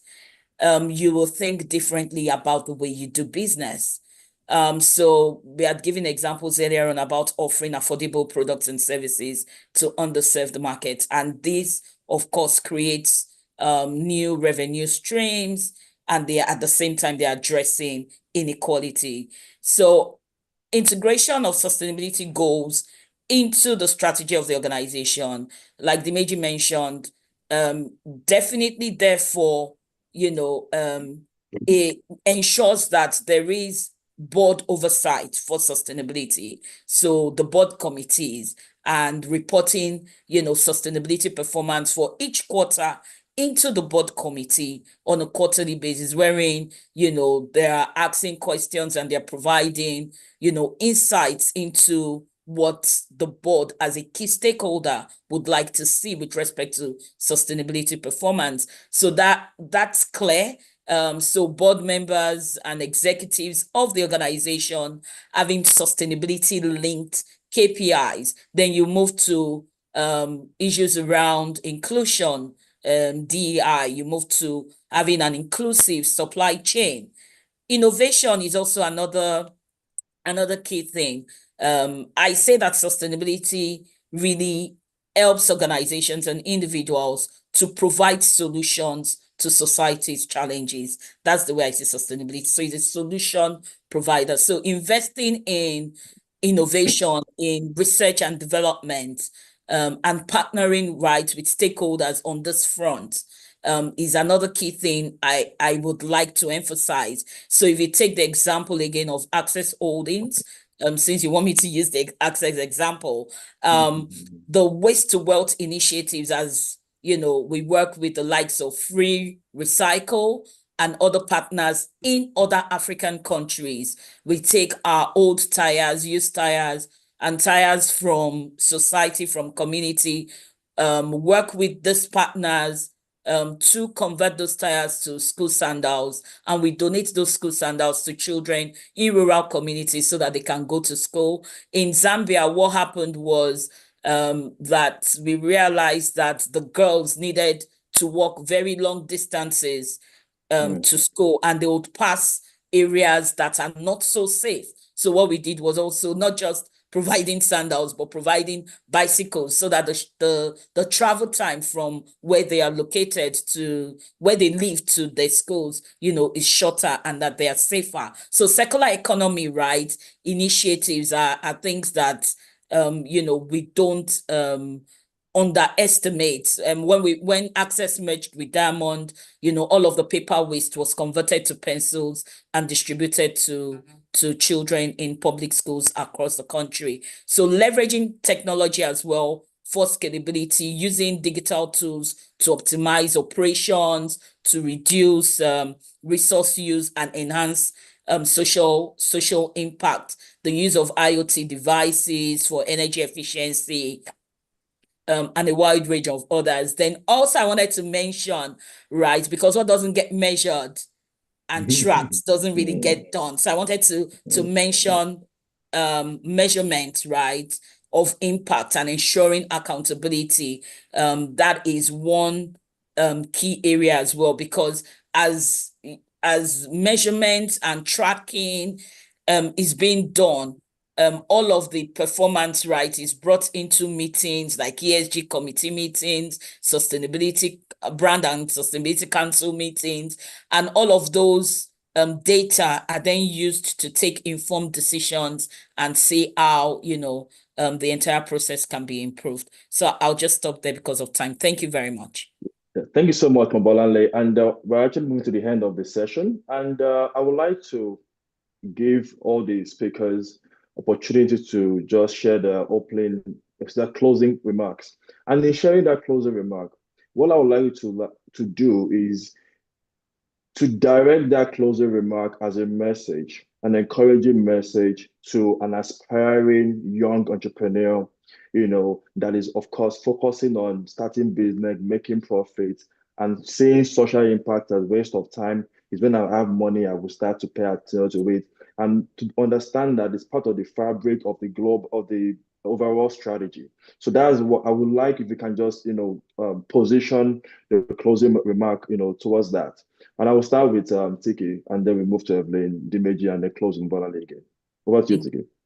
Thank you. I've got a very short closing remark. I want to say that we believe at Shared Value Africa, SMEs are not just contributors to economic inclusion, they are champions of it. And it's our collective responsibility as big businesses to ensure they have the support, the tools, and the opportunities that they need to realize their full potential. Because when we empower an SME, we empower communities. And when we empower communities, we create a more sustainable Africa.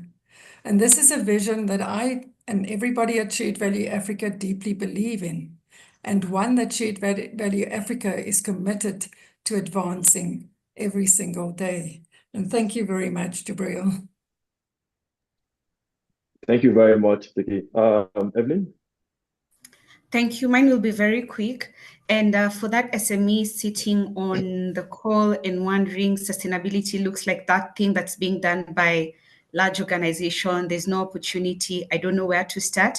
I'd like to just urge you to look at it as sustainability is a journey. It's not a destination.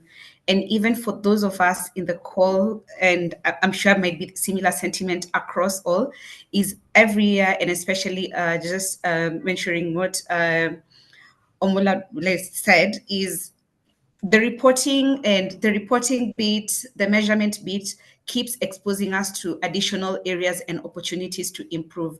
So look at it as it's a journey, it's not a destination. There's lots of opportunities to improve, build on incrementally year on year. And as you go along, remember you go further when you go with people, so leverage as much as possible on partnerships. So reach out to other people, see what you can do together, and you'll get far. Thank you. Thank you. Dimeji?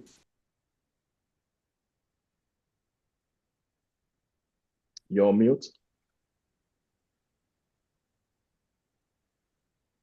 Oh, sorry. Yes, I was on mute for a bit. I think Evelyn has said it, Tiki has said it. So the sentiments I'll be echoing are no different.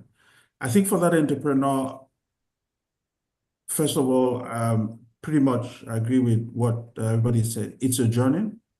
There's no quick fix. You're going to learn your way through this process. I think Omobola also mentioned something, and I think that's also the reality as an entrepreneur. As you embed sustainability in your business model, you will find out that it opens up business opportunities. And suddenly it shouldn't just be seen as a cost element. You might just suddenly be surprised that it actually opens up new business streams or opportunities for you. And something that even big corporates do is, and I think everybody has alluded to this, don't plan to go on this journey alone. You join, partner with other, like-minded SMEs that have the same shared vision, and then walk that journey together and be open to collaboration. Because the sum of, several parts will always be more than one.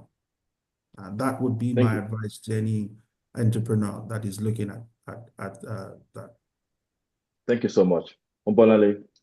Thank you very much. It's a difficult task to be the last person to speak.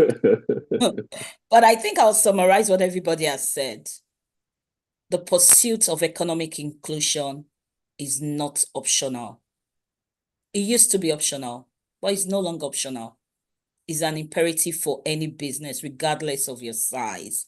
If you're seeking resilience, if you want to be relevant in a rapidly evolving global landscape, it is important. And, you know, as a business leader, once you commit to it and to the strategies as we've tried as much as possible to describe on the panel, I think that, and you're empowering, supporting underrepresented communities as well in your journey. I think that even the skies will be the starting point. Today, there are enormous opportunities for businesses, for SMEs that embrace sustainability. So there is the funding agencies, the donor agencies, the investors. There is the SMEs that need the funds, that need the grants or the support on the other extreme. And then there are, organizations like the likes of Access Holdings, right, or Access Bank at the center that are linking these SMEs to the donor agencies and, standing in the gap and helping that exchange. You can be a beneficiary of that. So there are many things. So that's, I needed to emphasize that there's also financial benefit. So it's not just about doing good. The doing good is going to help your business to stay into the long term in itself. So I wish you all the best. Thank you. Thank you very much, Mobolanle. And so thank you so much to all the wonderful speakers for this incredible session. And in closing, I know Tolu is up there. Tolu, just quickly in less than 1 minute. In closing, the way I'm sorry to interrupt you, Dr. Jibril. So I was told that you can actually take questions. So you have about 5 minutes for that as well. Great, so you can take questions. Great. Thank you. So, but in my own closing remark really is that listening from everybody, from sharing their experiences, honestly, I see all this endeavor as an insurance policy. And I will explain what I'm saying. Imagine you're doing so much for your community that is currently patronizing your product. And, we live in a world right now with a lot of tension from geopolitical wars, climate change, economic crises that have been forced by the COVID-19, effects till today. So lots of incomes are also depleted. So people are just going out there to riot and cause chaos, mayhem across the world. But sometimes you realize that they can destroy a lot of properties, but you see some properties that they don't touch. And you wonder why. It goes back to the same reason why they know that this particular property owned by this company has done so much for us in our community. And we can destroy any other thing, but we can't touch that particular property. So it's an insurance policy from that standpoint. It's also an opportunity strategy as well. Like Mobolanle said, for large corporates to work with communities, they have to work with the government, with the community leaders. So imagine as a young entrepreneur, you're also valuable to that community. When they come to those community leaders and government, those community leaders will also look at the entrepreneurs that they can bring into that conversation as their bridge of communication and implementation. So those opportunities are there. So I think we'll just go into the chat room and see if we have any questions to do, and then we can respond to them. Thank you.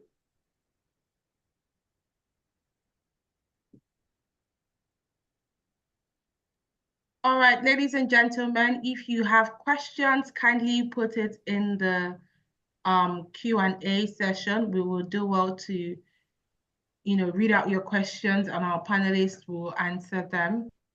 Do we have any questions?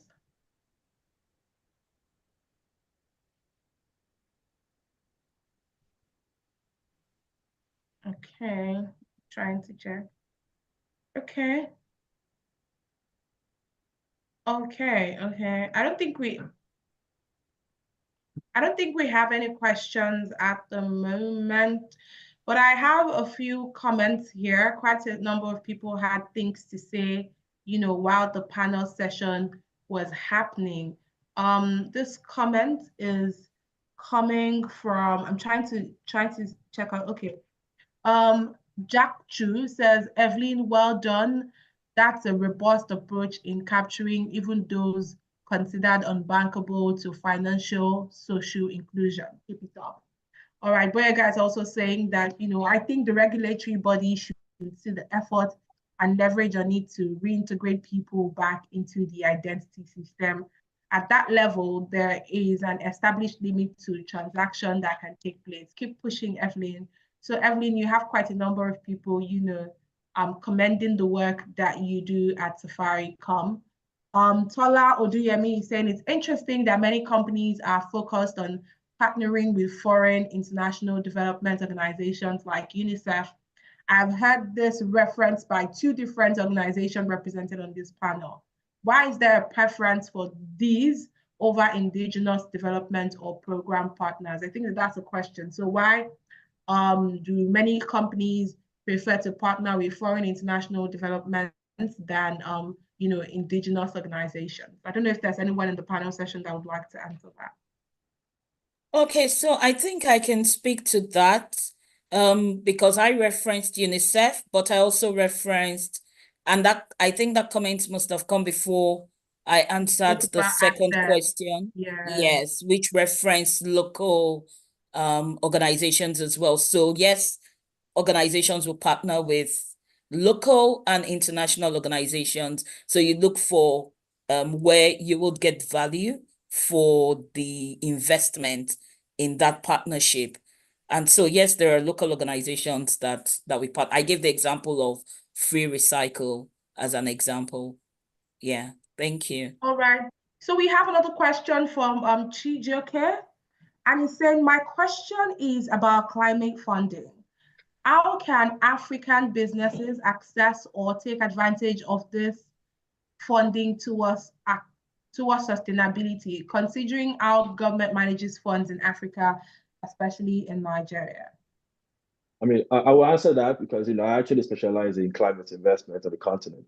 So the money is available. Just recently, the National Council on Climate Change concluded a report on the NDC, Nationally Determined Contribution stock take report. And we realized that the government has been able to mobilize over $5 billion of green financing, from World Bank, from AFDB, from German government and things like that.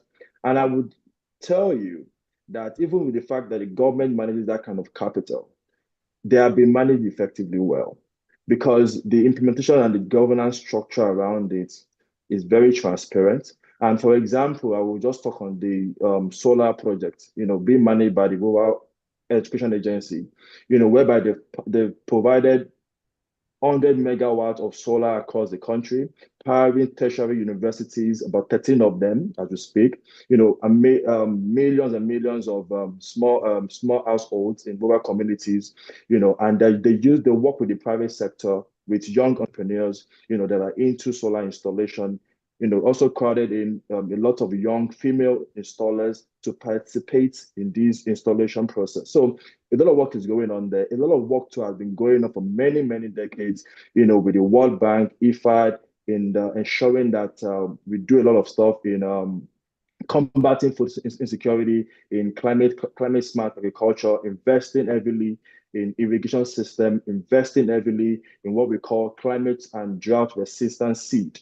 So no matter if it doesn't rain, we will still produce food because population is growing. So I must tell you, government is doing a very good job from that standpoint. It's government, they don't make profit, they don't know how to probably market it properly, but we're getting there. But so much work is being done. And for the private sector, the banks have been able to raise about $2 billion, from various DFIs, and they channel all this capital, working with various corporate and SMEs in sustainable energy, in clean cooking, in agriculture, in circular economy, in electromobility, and many more. And just for me, a lot is happening. And that's why I love to always commend the work of Lagos Business School Sustainability Center to really enable people like ourselves to showcase what is being done. And also to the audience and participants, for you to know what's going on, you also have to engage to learn more, and find out. And don't assume that people are not, a lot of things have been done. And that was a very good, very, very good question. Thank you for asking. All right, we have one more question from Oluwafemi Adeniba. And he says, with the impending ban on single-use plastics by the Lagos State government by January 2025, what resources are out there to help SMEs transition to reusable and multi-use plastics? Bolale, you want to take it? Oh, well, I thank you, Dr. Jibril. I think that is still the same thing that you said. So, and I mentioned earlier, funding is available in banks. Now there's more funding targeted at, circular economy initiatives. And I know particularly that with Access Bank, there is the new program known as the Sustainable Finance Accelerator Initiative. And through that initiative, there is funding being provided, especially for businesses within the circular economy space. So please, if you've not contacted Access Bank, I think you should. There's funding available. And apart from funding, there's also capacity building, okay? Because it's not just the funds that you require. You also require knowledge on how to run and manage a business in the new type of economy which we have, which is the low carbon economy. So Access Bank is partnering with customers, with SMEs to hold them and support them in their transition to a low carbon economy. So this is not an advert for them. I was told to give the examples of Access. So please contact Access Bank. Thank you. Yeah, and so just to add to again, even at the Lagos Business School, there's the FMCG private sector coalition of. I'm sure that they should also engage that funds as well to get a lot of information. Yeah, thank you. All right, thank you all so much for such an insightful and remarkable panel session. A big shout out to all our speakers. Tiki Bernard, the CEO, Shared Value Africa Initiative. Thank you very much for joining us. Omobolanle Victor Laniyo, the Global Sustainability Leader and CEO, Kratos Sustainability Consulting. Thank you so much for all the amazing insights. There was something you said that really resonated with me, and I think it was Dimeji that mentioned that about the power of partnership. With most of these sustainability goals, we can't really do it alone. We need partnerships from the government, from other sustainability funds and all of that. We need partnership because most of these goals cannot be achieved alone. And I think it was Tiki that also mentioned that at the very heart of it, what economic inclusion involves is about collaborating your operational strength with societal challenges. And I think it was Omobolanle that also mentioned that, gone are the days when economic inclusion used to be an option. Now it's a necessity. If you want to remain relevant and you want your organization to grow, you have to, get involved with economic inclusion. Thank you all so much. And also a big shout out to Evelyn Serro, the Senior Manager Sustainability Safaricom. And of course, Dimeji Olani, your Senior Vice President, Strategy and Sustainability. And of course, to our ever amazing panel moderator and session chair, thank you so much, Dr. Jibril. Dr. Jibril is the founder, SME Funds Capital Sustainable Finance Expert. Thank you so much for this amazing, amazing panel session. I learned so many things from this. Again, we're reminded that sustainability is not just a goal or something, that's abstract or just out there, but it's something that we all need to take responsibility for and actually take action about. Thank you all so much once again. All right, on that note, ladies and gentlemen, it is now time for us to have a very short breather. We will take a video break right now, and when we come back, we'll be having the case presentation. Please do well to stay tuned, stay locked. We will be back in a moment. But But in the meantime, enjoy this video. Thank you very much.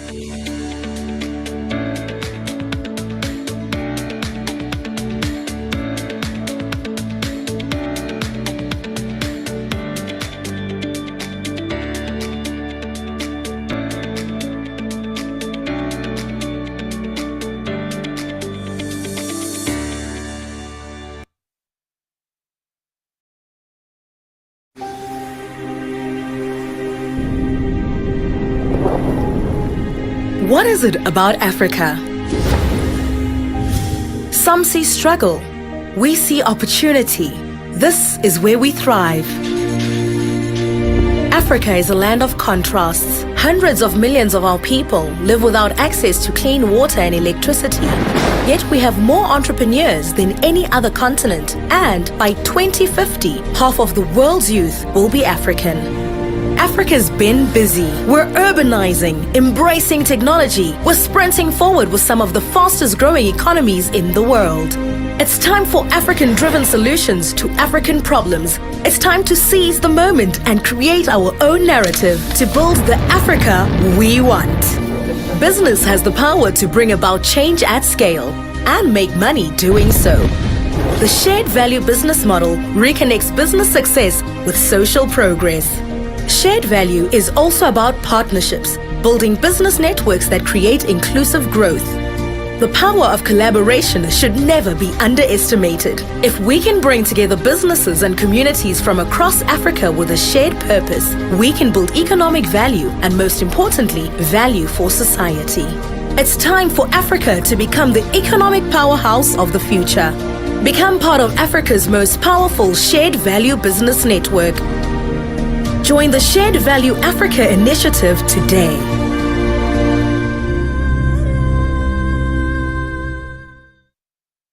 This is us. One world, one home, one chance. There is no plan B. Because there is no planet B.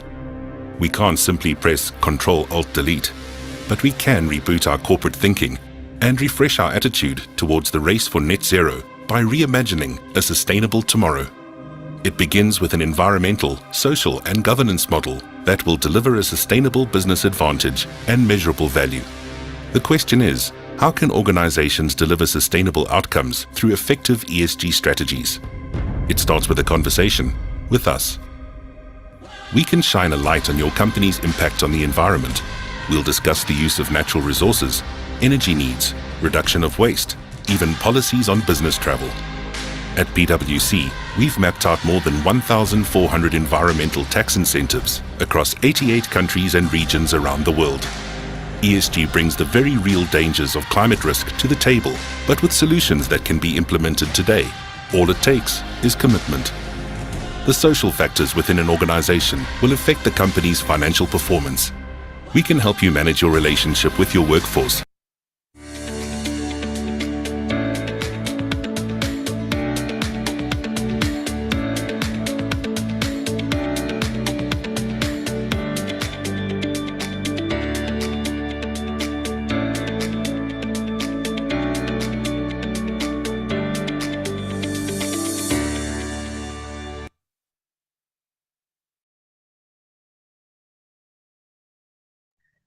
Thank you very much. Welcome back, welcome back, welcome back. We are officially back. And again, once more, we want to make a very big shout out and a very huge thank you to all our partners at this year's conference, from the Shared Value Africa Initiative to PwC to Pan-Atlantic University to Nestle. We want to say thank you very much. We appreciate you. And we say, a very big thank you. We show absolute gratitude for being a part of this conference. It's been almost 10 years now. This year makes it 9 years. By 2025, the International Sustainability Conference is going to be 10 years consistent. And it's no small feat at all. But again, a big thank you to all our partners who have made this happen this year again. Ladies and gentlemen, I hope that you're having an amazing time at this conference. I would just love to hear a little bit from you. How's the experience been so far? Okay, Adiola Ali says it's been awesome and insightful. Thank you so much. I'd love to, get some of your feedback in the chat box. Let me know. How's the conference been for you so far? Day 2 so far, how has it been? I mean, we just finished the panel session. And in my opinion, that was such an insightful one. That was, absolutely remarkable. I learned so much about the power of partnership. I learned so much about the fact that, economic inclusion, if you want to be relevant, in the world we live in now, it's no longer an option, but a necessity. I'd really, really love to get your feedback, ladies and gentlemen. Okay, Demo Kala is saying it's been a great experience so far. Absolutely. I agree with you 100%. It's been such a great, great experience at the International Sustainability Conference for 2024. All right, ladies and gentlemen, I think it's now time for us to step into the next agenda. Okay, Okwayemi is saying it's been worth the time, brought in a whole new idea. Absolutely. It's an awesome conference. Thank you. Harry Singh is saying it's an awesome experience. Thanks, everyone. Juliana says it's been educating. From all your responses that I've seen today, it just shows to tell you that these and many more are the essence as to why this conference was, initiated in the first place. To educate, to give you a whole new idea about sustainability, and to see that, the sustainability agenda in our world continues to grow and, increase in leaps and bounds, and to see that our world becomes a better place for everyone in it. Okay, so much done. We need to laud this achievement. Absolutely. Olufemi Abiodun, I'm absolutely with you 100%. We need to make this achievement very loud for the world to see, Whilst this conference was going on, I think I saw a comment in the chat box where someone mentioned that, Africa is really growing and gradually becoming the face of sustainability in the world. And I agree with that statement 100%. Once again, a very amazing thank you to all our speakers and all our partners who are being a part of this conference, and of course to all our participating organizations. All right, ladies and gentlemen, enough said. It is now time for me to hand over to the next session of the day. It is now time for the case presentation, and our case presentation today, the topic has been titled Partnership for Sustainability Development Outcomes, the case of Nigeria National Roadmap on Plastic Waste Pollution Management. And to take us in this session, this case presentation, is none other than the manager, Nigeria National Plastic Action Partnership. Ladies and gentlemen, once again, with your virtual resounding applause, let us make welcome to the microphone, Mr. Daniel Oderinde. Please put your hands together for him. Thank you very much. Over to you, Mr. Daniel. Thank you very much, and good afternoon, everyone. Please kindly confirm you can hear me loud and clear. Yes, we can hear you. All right, thanks a lot. I want to thank everyone on this call today, and thank the Lagos Business School Sustainability Center for giving me the opportunity to speak at this event today. I'm sharing my slide. I am just hoping you can see that already.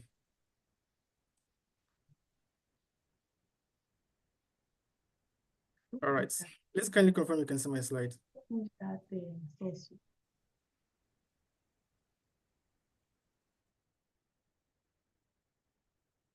Hello. Yes, we can see your slides. All right, great. Thank you very much.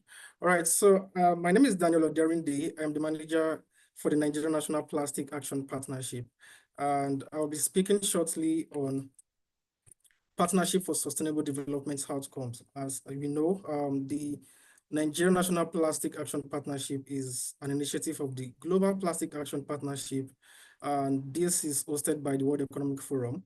And we've been in direct collaboration with the Federal Ministry of Environment since the year 2021, and we've made some significant progress since then. I'll just, on this call today, try to share some of the insights that, is worth celebrating, and would engage you on questions and things like that today. All right, so what's the problem? I mean, why the initiative in the first place? So we know that the plastic menace is real in Nigeria. We have a lot of environmental pollution caused by plastic, the misuse of plastics, being littered, not properly disposed. not properly collected, not adequately recycled. And as much as those plastics affects terrestrial space, it also affects the aquatic space even more. We have the fishes and all aquatic organisms digesting these plastics, causing harm to them. Some of them are not even digestible, so they get to die after consuming too much plastics. And when we get to eat some of these fishes and things like this, we even get to consume microplastics unknowingly. So it's a very tough one.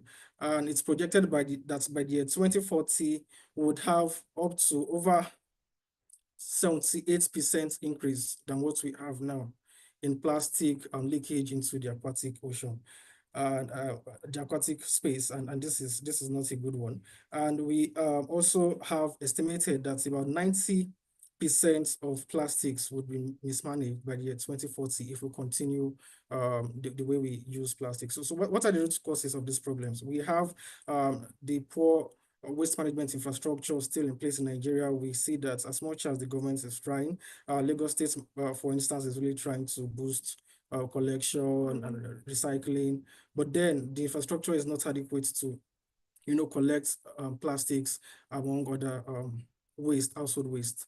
There are policies. We have the national policy on plastic waste, just as we have the national policy on solid waste management.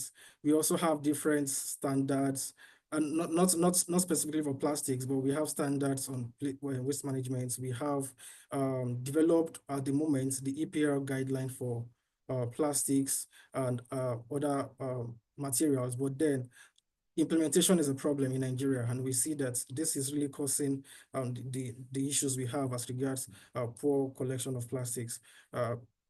Behavioral change is also a challenge. Most times we say it's awareness, but I think even those that are aware are still not changing their attitude towards plastic waste. So it's really not awareness.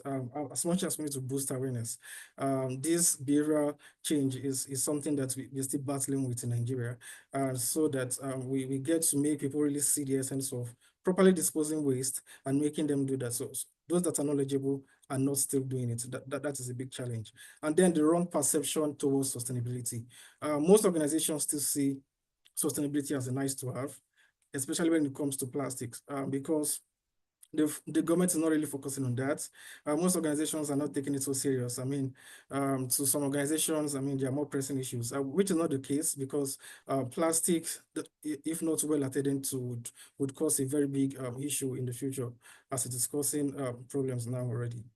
So just to give some context on what the scenario is in Nigeria today, we have over 60 million sachet water in use in Nigeria daily. This is not even monthly or annually, daily. I mean, looking at the population of over 200 million. So you can assume that this is correct, because, yeah, I mean, on an average, people at the bottom of the pyramid or even the mid-level individuals use at least three sachets of water a day. So do the math, you'll see that it's really a big problem. And recently, there's much data, because we've been able to work thoroughly with stakeholders to see what is the status quo of plastic collection and recycling. And we have to see that over 20%, or just there about 20% of plastic is being collected for recycling. And this is definitely very low. 24% is collected, 10% is recycled. I mean, so it's a big minus. All right, so we are the Global Plastic Action Partnership. The objective, the strategy from the global level is the same as the domesticated version, which is the National Plastic Action Partnership. So I will speak about the strategic pillars. Firstly, we want to be able to convene communities and create conversation. So the Nigerian government joined the JPAP in the year 2021. And since then, we've been able to connect with a lot of stakeholders in the plastic value chain, have those discussions, hold workshops, and see how we can build a robust ecosystem of stakeholders that are set to, combat plastic waste effectively. Another strategic pillar is the development of roadmaps.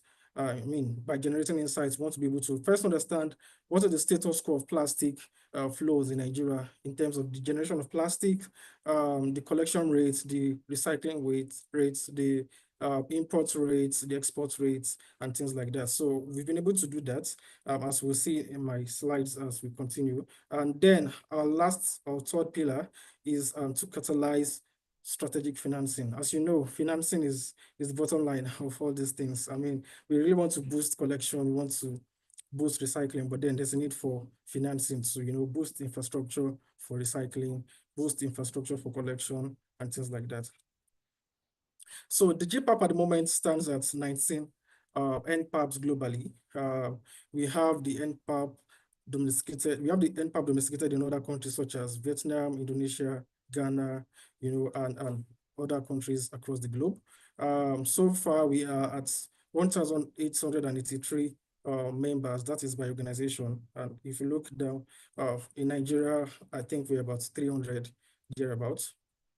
And our idea is to be as inclusive as possible. So we have the informal sector as key players, as stakeholders on our platform. So as much as we are set to, be that platform, that convenient platform for all stakeholders in the plastic value chain to be able to come together to eradicate plastic pollution in Nigeria by catalyzing their commitments, catalyzing action, and things like this. We are very big on protecting the interest of the informal economy to ensure that their livelihoods are well protected and their voices are heard. All right, so I've mentioned the fact that the NPAP is the domesticated version of the GPAP in Nigeria, and our strategic pillars are the same. So I'll go to this slide that gives more context on what we do. So we have 6 impact areas, and those impact areas speaks to what are the specific actions that the GPAP would like to address as regards plastic waste. So first, we want to be able to promote inclusivity. So I'll talk about the impact areas and discuss the achievements we've made so far on those impact areas. So as regards promoting inclusivity, we've been able to draw a social context assessment. That assessment speaks to what is the role of the informal economy as regards plastic collection. What are their challenges, what are the gaps, and how can we fill those gaps? So how can their interests be protected? So we've been able to work a lot in that space, and we are still doing more to ensure that we have the informal economy well protected as we try to eradicate plastic waste. So transforming behavior too, like I've mentioned, behavior is something that we need to look into. So the problems about plastic pollution is not the plastics itself, it's the human beings using them. The human beings not really disposing them as they should. So we want to be able to engage communities, boost awareness, boost their commitment towards the proper disposal and even the use of plastics. So harmonized metrics, baseline studies have been done and have been concluded to serve as the basis for the development of our national action roadmap that I'll be speaking about shortly. So it speaks to understanding what is the status quo of plastics flow, like I've mentioned, to inform policy as well. So policy is the bottom line. We have to develop sustainable policies, implementable policies that can work, looking at the Nigerian landscape. So, we've been able to work with the government, with all stakeholders to see what policies can be recommended. So I would like to say also that the NPAP does not have the ability to develop specific policies. We are at that level where we want to be able to guide Nigeria towards the right policies. So that is the approach. So we also want to be able to boost innovation. Innovation is the seed to hold our aspiration towards plastic waste eradication. So as much as we know that there are a lot of practices out there, and Nigeria is trying a lot to adopt best practices, we want to be able to see which of these innovative processes can be applicable in Nigeria, because not all of them are really applicable. So looking at the local context, how can we boost innovation? How can we boost collection rates through the use of reverse vending machines, through the use of digital platforms for collection, for tracking plastic flows and things like that. We also want to be able to boost or unlock financing, like I've mentioned. So financing, the idea about financing is linking all the interventions in our roadmap to investment opportunities that can really help achieve the objective. So of all these impact areas, we've been able to develop or launch task forces. So task forces are a group of individuals that come together voluntarily to discuss what are the action points for the respective impact areas. So we have right now the Behavioral Change Task Force, we have the Metrics Task Force, the Policy, and also the Innovation Task Force. In subsequent times, we'll be able to unlock financing by setting up a financing task force and drawing a finance roadmap. We've also done the social context assessments, but then we'll be setting up an inclusion task force as well to be able to, look at what are the contents of this social context assessment and to see how to start the implementation. So I've spoken about most of the things here, about convening communities and creating conversations, developing insights, the roadmaps, and then yes, boosting the community, bringing all stakeholders together to see how we can work together towards eradicating plastic waste. Most organizations have been working in silos, but then it is needful for all stakeholders to come together, and the academia, the private sector, the civil society, the public sector, the international organizations, the NGOs, to see what can really be done better as regards what approach can we take to really solve these menace. Yeah, so I've mentioned the social context assessments, the national action roadmap. From our baseline study that I mentioned, we're able to understand that using the baseline year of the year 2020, Nigeria generates about 12 million tons of plastic annually. That's quite a lot. And looking at the urban to rural splits, it's about 9.5 million in urban communities, while about 3.4 million in rural communities. So this is quite a lot. I want to see how, and I mean, looking at the collection rates to be 10%. So that suggests that it's just 1.2 million tons of plastic that is being collected for recycling annually. More insights about the roadmap is that to achieve a circularity score of 58%, we need to work on reducing plastic use by 23%. We need to be able to substitute to up to 4%. We need to be able to boost recycling from 10% to 31%. We need to reduce disposal as much as possible. And we want to be able to reduce the mismanaged waste as well to about 30% from the present 90%. And we want to reduce exportation as much as possible as well to stand at 0.1%. So you can see on my screen infographics about the system change scenario and the business as usual scenario. The system change scenario informs the, what would be the outcomes where we apply the interventions in the roadmap, while the business as usual scenario says that we'll be stuck at 10% circularity between now and 2040 if nothing is done. So just like I mentioned, we have quite a lot of stakeholders who have come together to develop this roadmap. So it's not a roadmap developed in isolation. We really thoroughly engage stakeholders in this process. And using the task forces, the steering board, the technical committee on our platform, that takes to a total of about 260 stakeholders working effectively towards the development of this roadmap. So yes, as I have mentioned, the roadmap contains 4 system interventions. Yeah, so about reduction of plastics, we want to be able to reduce plastic use. And this is a concept of dematerialization.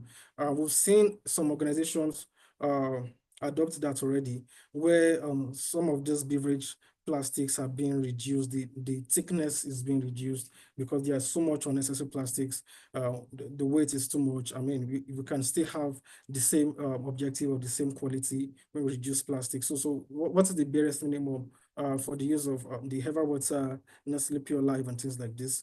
And so these are the things we are trying to discuss with the stakeholders concerned.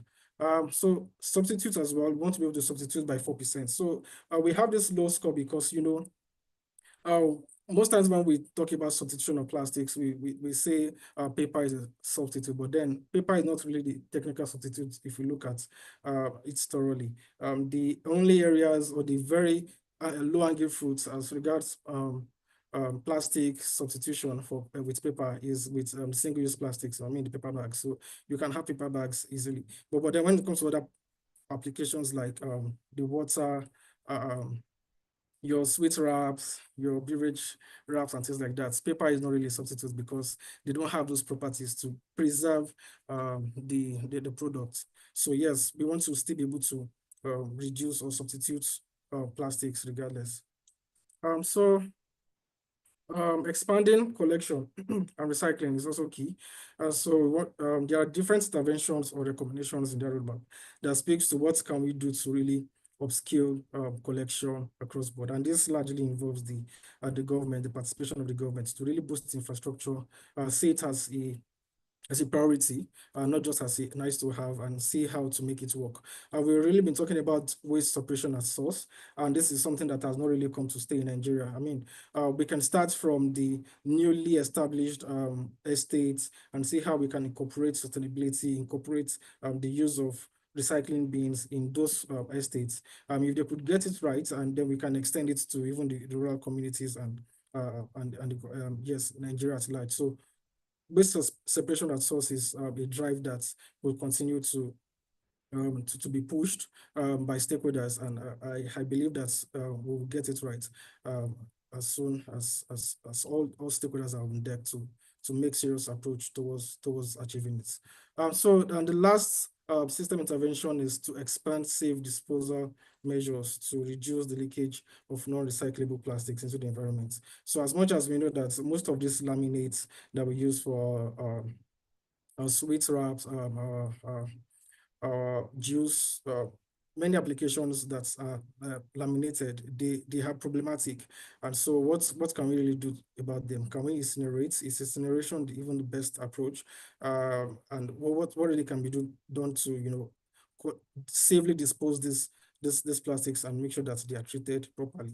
So these are items that are contained in the action for non-recyclable plastic waste, because of course, not all plastic waste is recyclable. So yes, as I've mentioned, the progress made by the Nigerian EPAP so far, I would like to also mention on the short term, what are the upcoming activities by the Nigerian EPAP. So we want to be able to activate the task forces to start implementation. As you know, the roadmap is not going to implement itself. We want to work together to see how we can start the implementation, and it will not be a good thing to just shelf the roadmap. So we want to be able to work with the task forces established, the EPAP community, to see what are the short-term goals, the mid-term and the long-term goals contained in the roadmap, and to see how we can start working on implementation. The good thing about the roadmap is that the responsible organizations for each of the interventions have been outlined there. So we have the opportunity to engage them and make them see what we've put in the roadmap and see how they can support them, to implement what has been contained in the roadmap. We also want to be able to develop a financing roadmap, just like I mentioned, to complement the already developed roadmap. So it would include what are the strategies for developing financing models, what are the strategies for engaging international organizations, development partners, to see how they can support the content of the roadmap. We also want to be able to develop an industrial trade for plastic study.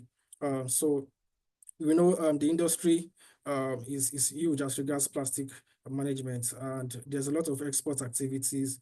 There's a lot of production, even in Nigeria. Plastic resins are being imported, some are being exported. So we want to be able to understand what really is the trade situation, and how can we boost it to favor the Nigerian situation or the Nigerian economy. So lastly, we have rolled out a grant recently that is to strengthen the informal sector. So it's a capacity strengthening grants for the informal sector, just like I mentioned earlier.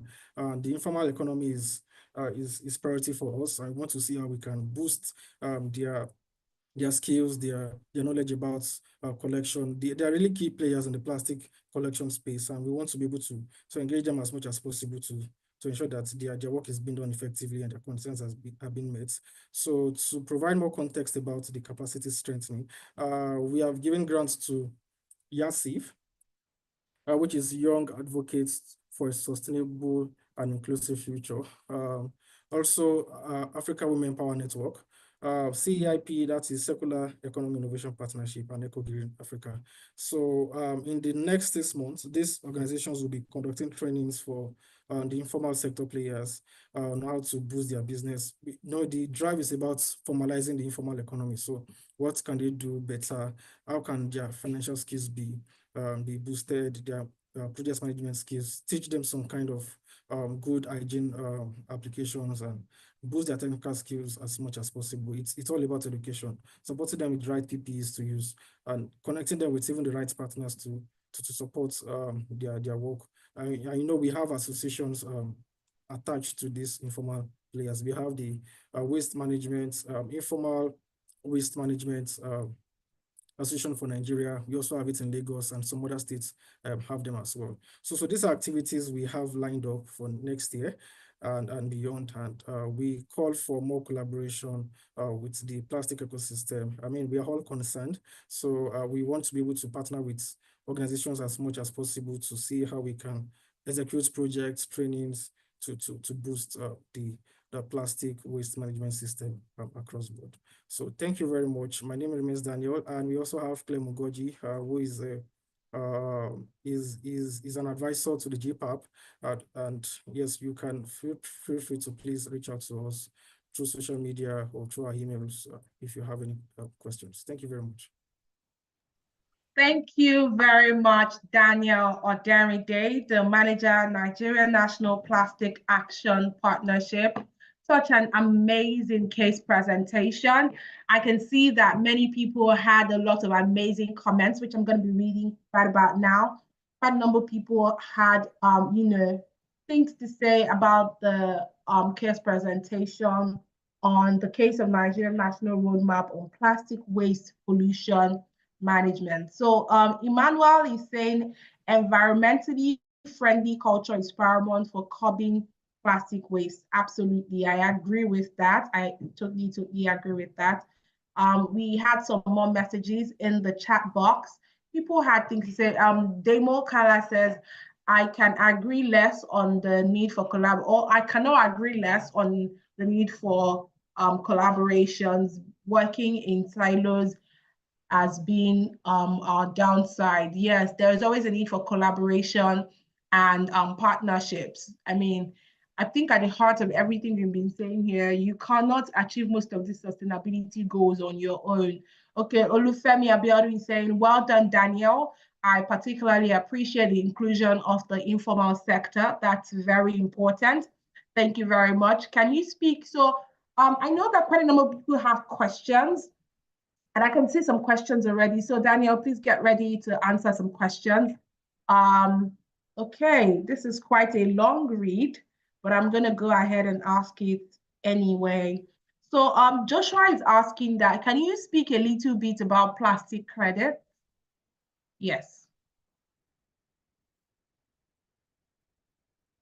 I'm unmuted. All right. Yes, plastic credits. In Nigeria so far, we've not really been able to tap the use of or leverage and the benefits from plastic credits. So the way plastic credits works is that when you recycle or you collect plastics, you have a certificate that you can convert into cash for yourself.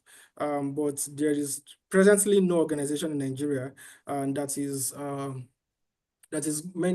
going to play that role of do the checks and to see that those collections are truly made and to give you those certificates. And they're meant to be done by recycling companies, but then in terms of integrity and things like that, so we've not really been able to get it right. So these are conversations that have been championed by the, for instance, the National Council on Climate Change. I know we've engaged them sometime as regards plastic credits. So this system is being is in that formation stage. We have the likes of the Plastic Bank trying to do a plastic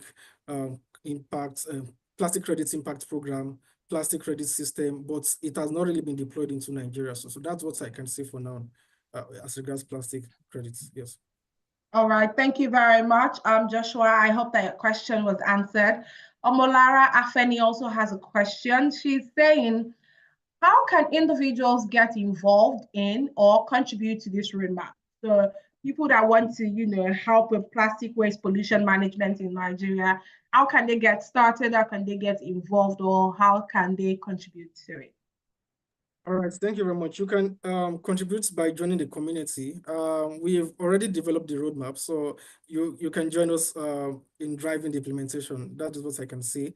I would, before the end of this call, drop a link where you can express your interest. We call it the expression of interest link. So you can fill that form, you get your details, we add it to our database. So when there's a call for maybe workshops and things like that, you definitely get to know. Yes.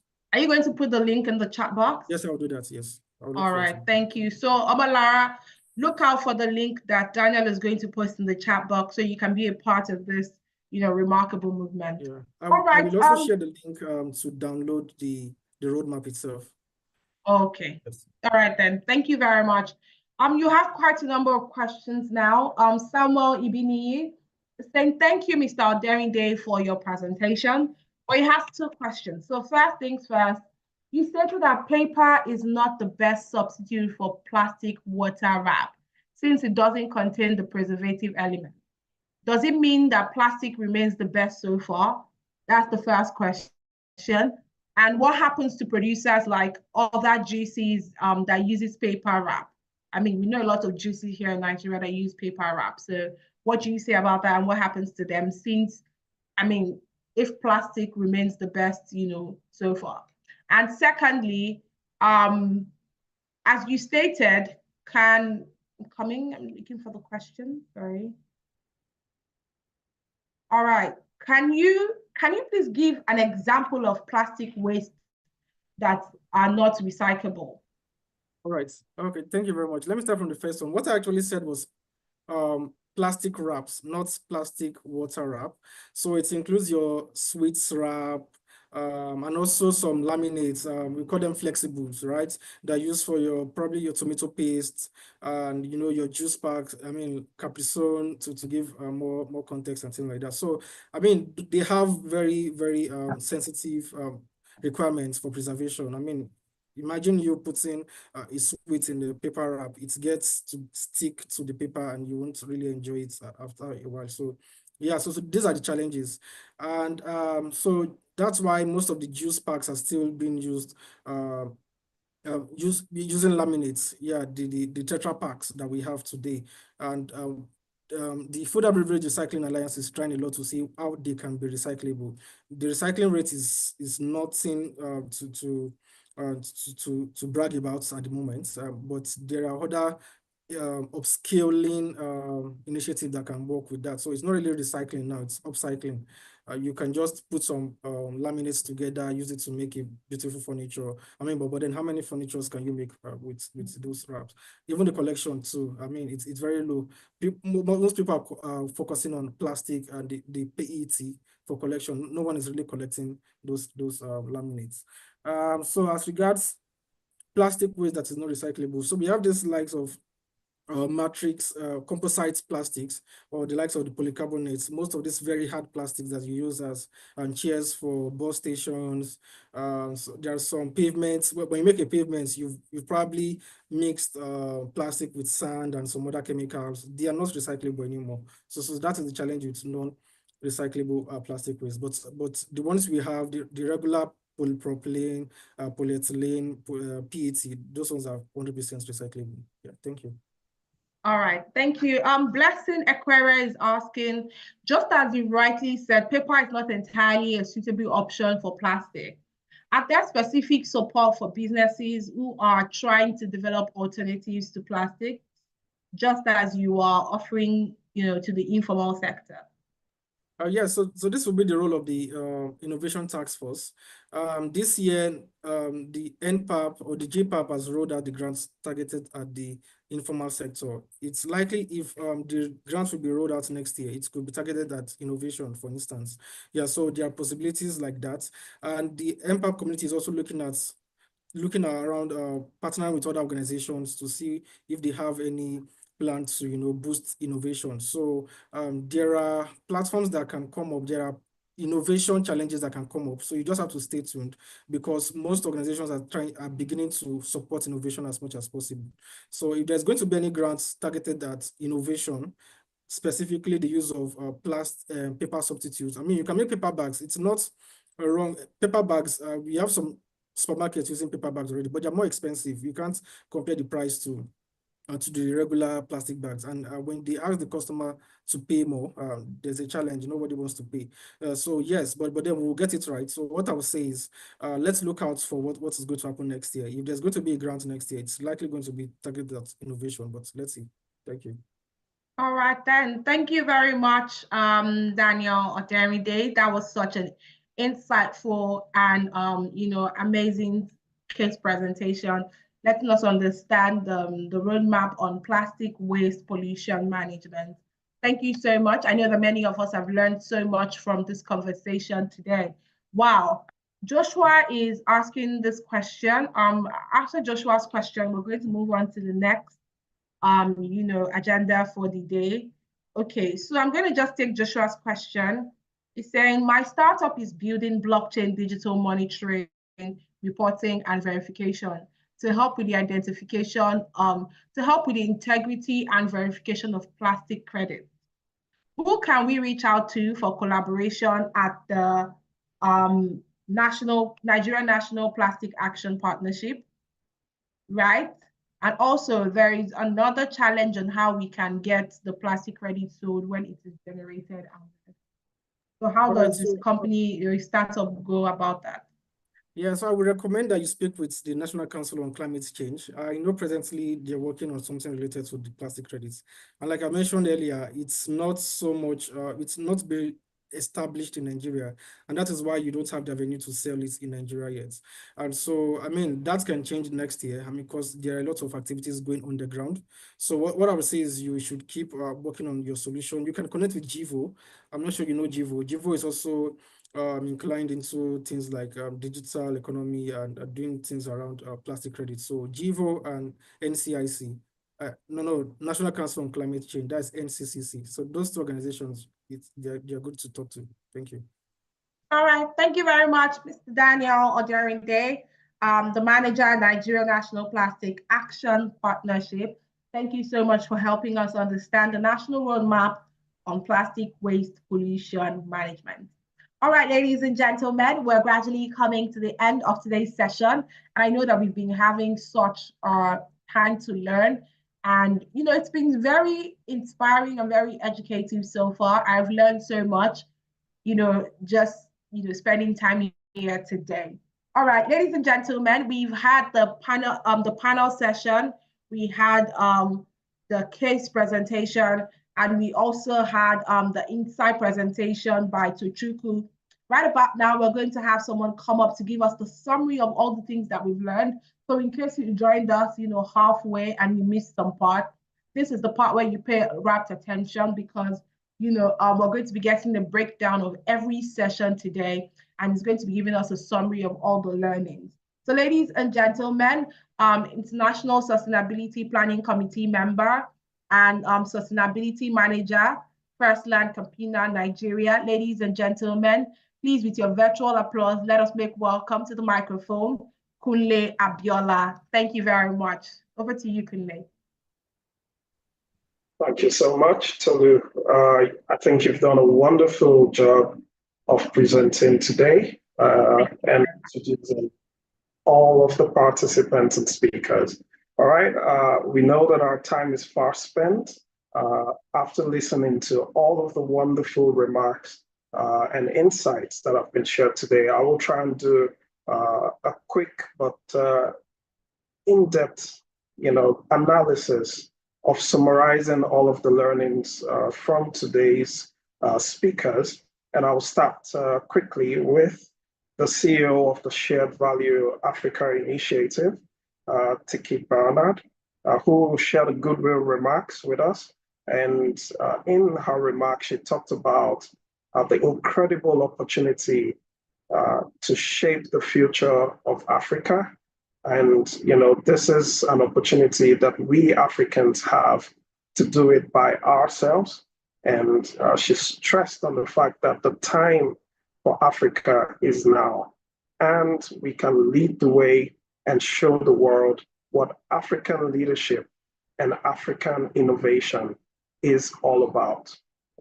After that very inspiring goodwill remark, we moved on to listen to Tochukwu Ezuku, who is the Regional Director for West Africa at the African Venture Philanthropy Alliance, AVPA.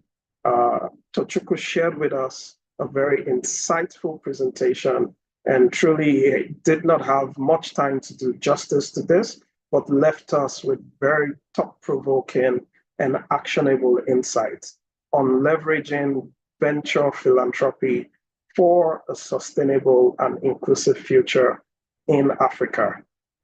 Tochukwu talked to us about the limitations in funding, about how government budgets and aid totaling about 550 billion in Africa are largely insufficient to drive significant change within the continent.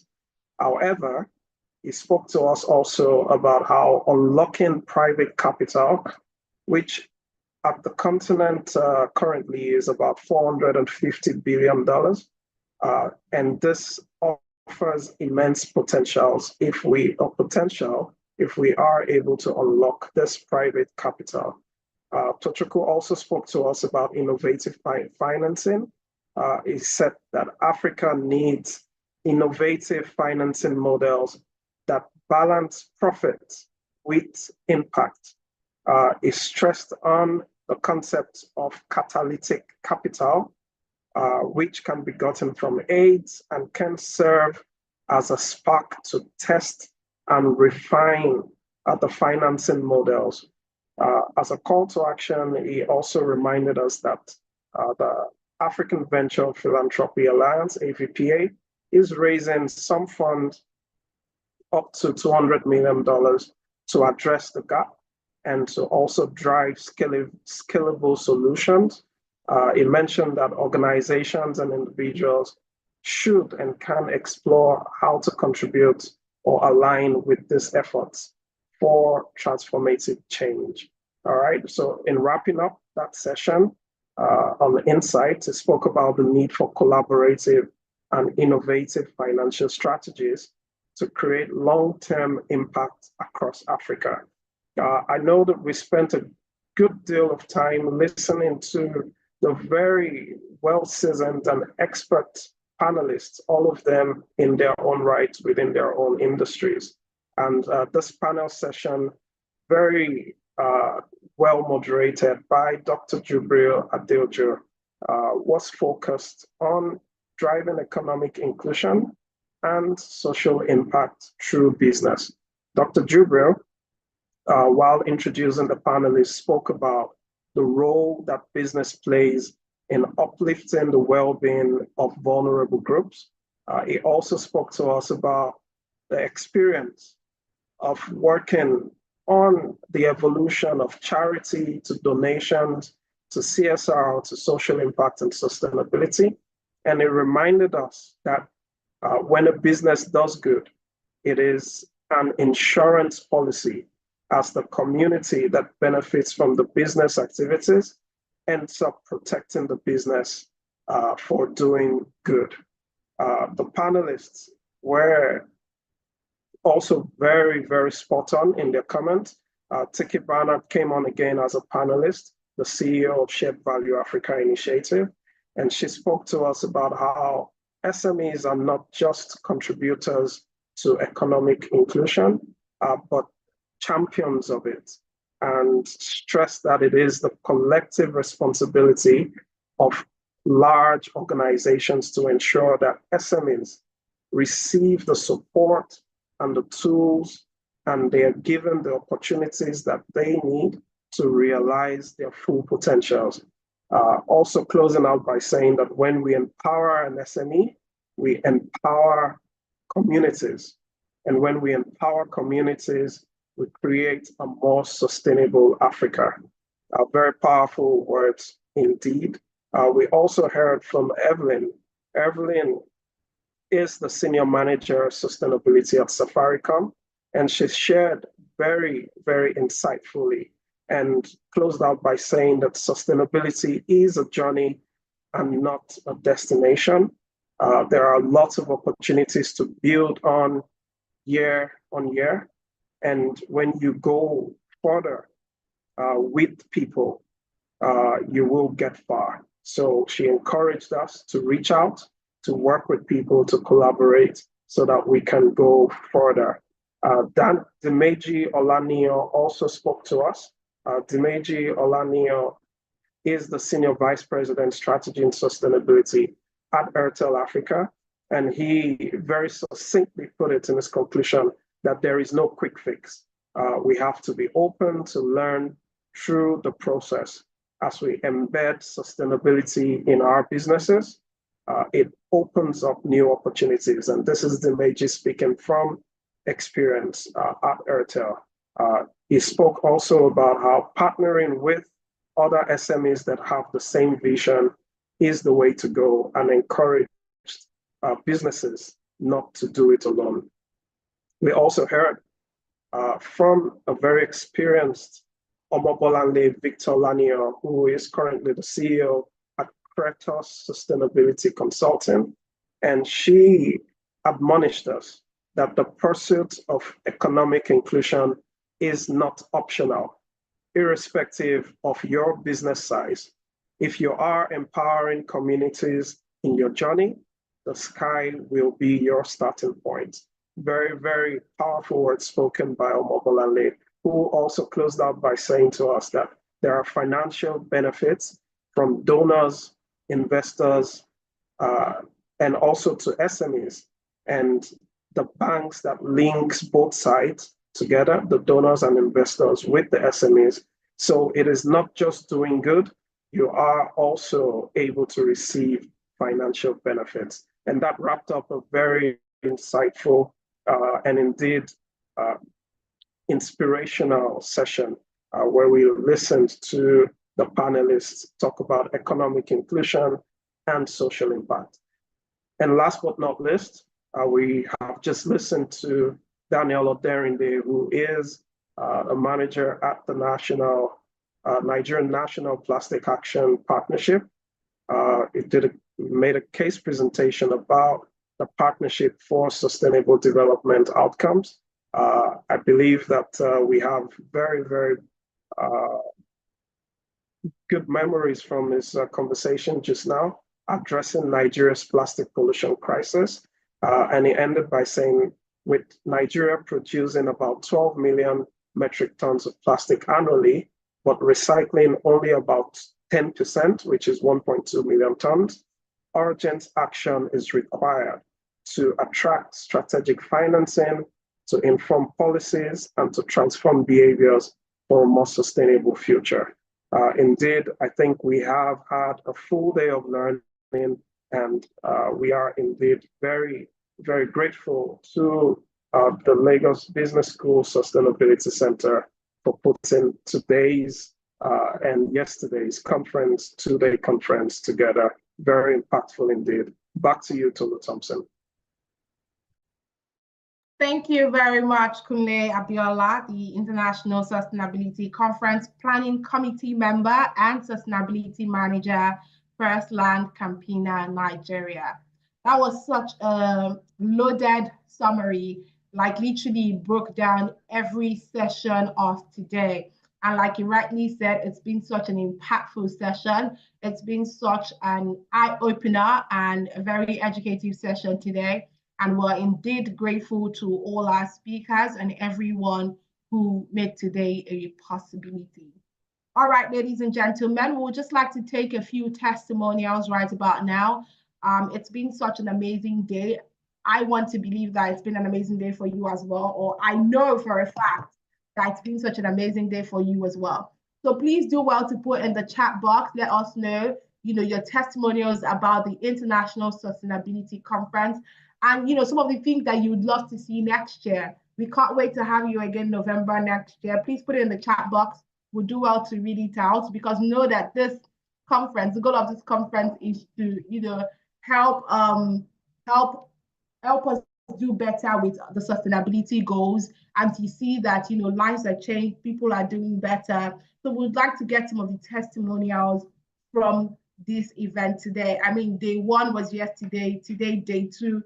It's been power-packed, it's been information-packed. We've had so many amazing speakers, dish out knowledge and insights to us at this conference. I'm really waiting to see your comments about, your testimonials about the event so far. All right. I can't seem to find any testimonials yet. We're waiting for your feedback. And what is that one thing that you'd love to see us do next year? Because with every year, we hope that it gets better. We want it to get better and to as well meet the needs of the people joining us. It's one thing for us to have a conference yearly. It's another thing for the conference to indeed impact the people that, attend the conference. And that's the very heart of it, to see that, people are impacted and we get the necessary change that we need. All right, ladies and gentlemen, in the absence of that, I'm yet to get any testimonials, but if okay, Ngozi Chukwuka is saying knowledge sharing, learning opportunities. All right, this has been a massive learning opportunity for you, and you've been able to gain knowledge from people that have shared their knowledge. Thank you so much for that. Is there anything you'd love us to do better in 2025, or is there anything you would love to see in 2025? Please do well to drop in the chat box. We are open to getting your feedback and your reviews.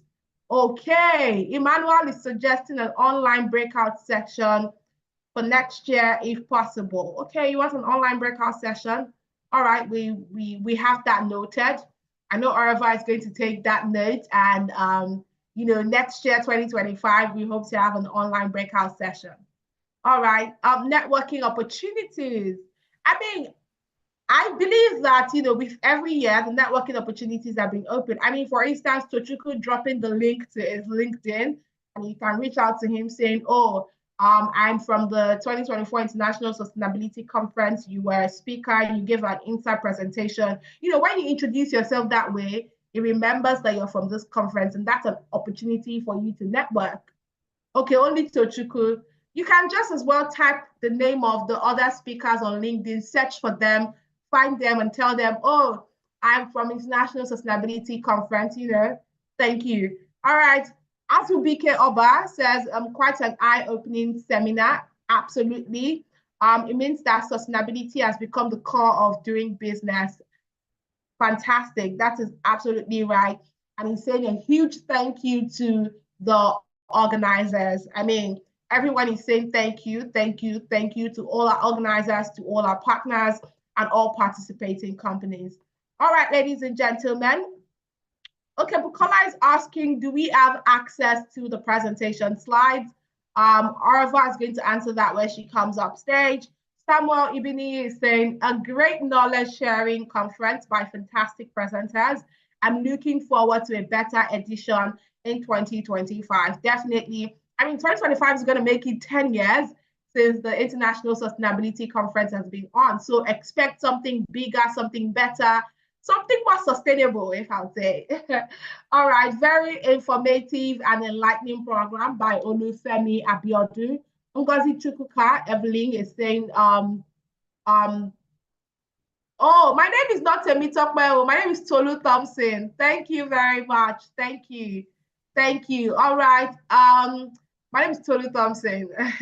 Thank you very much. I did a fantastic job. Thank you. Emmanuel is saying, thank you, LBS team and partners for putting this together. So many gratitude posts right here. People are very thankful and, excited about this year's edition. Oh, thank you. Yes, my name is Tolu Thompson. Okay, Omolara Afeni is saying, my takeaway was that partnership is very important for the shared responsibility towards achieving a sustainable future. All right.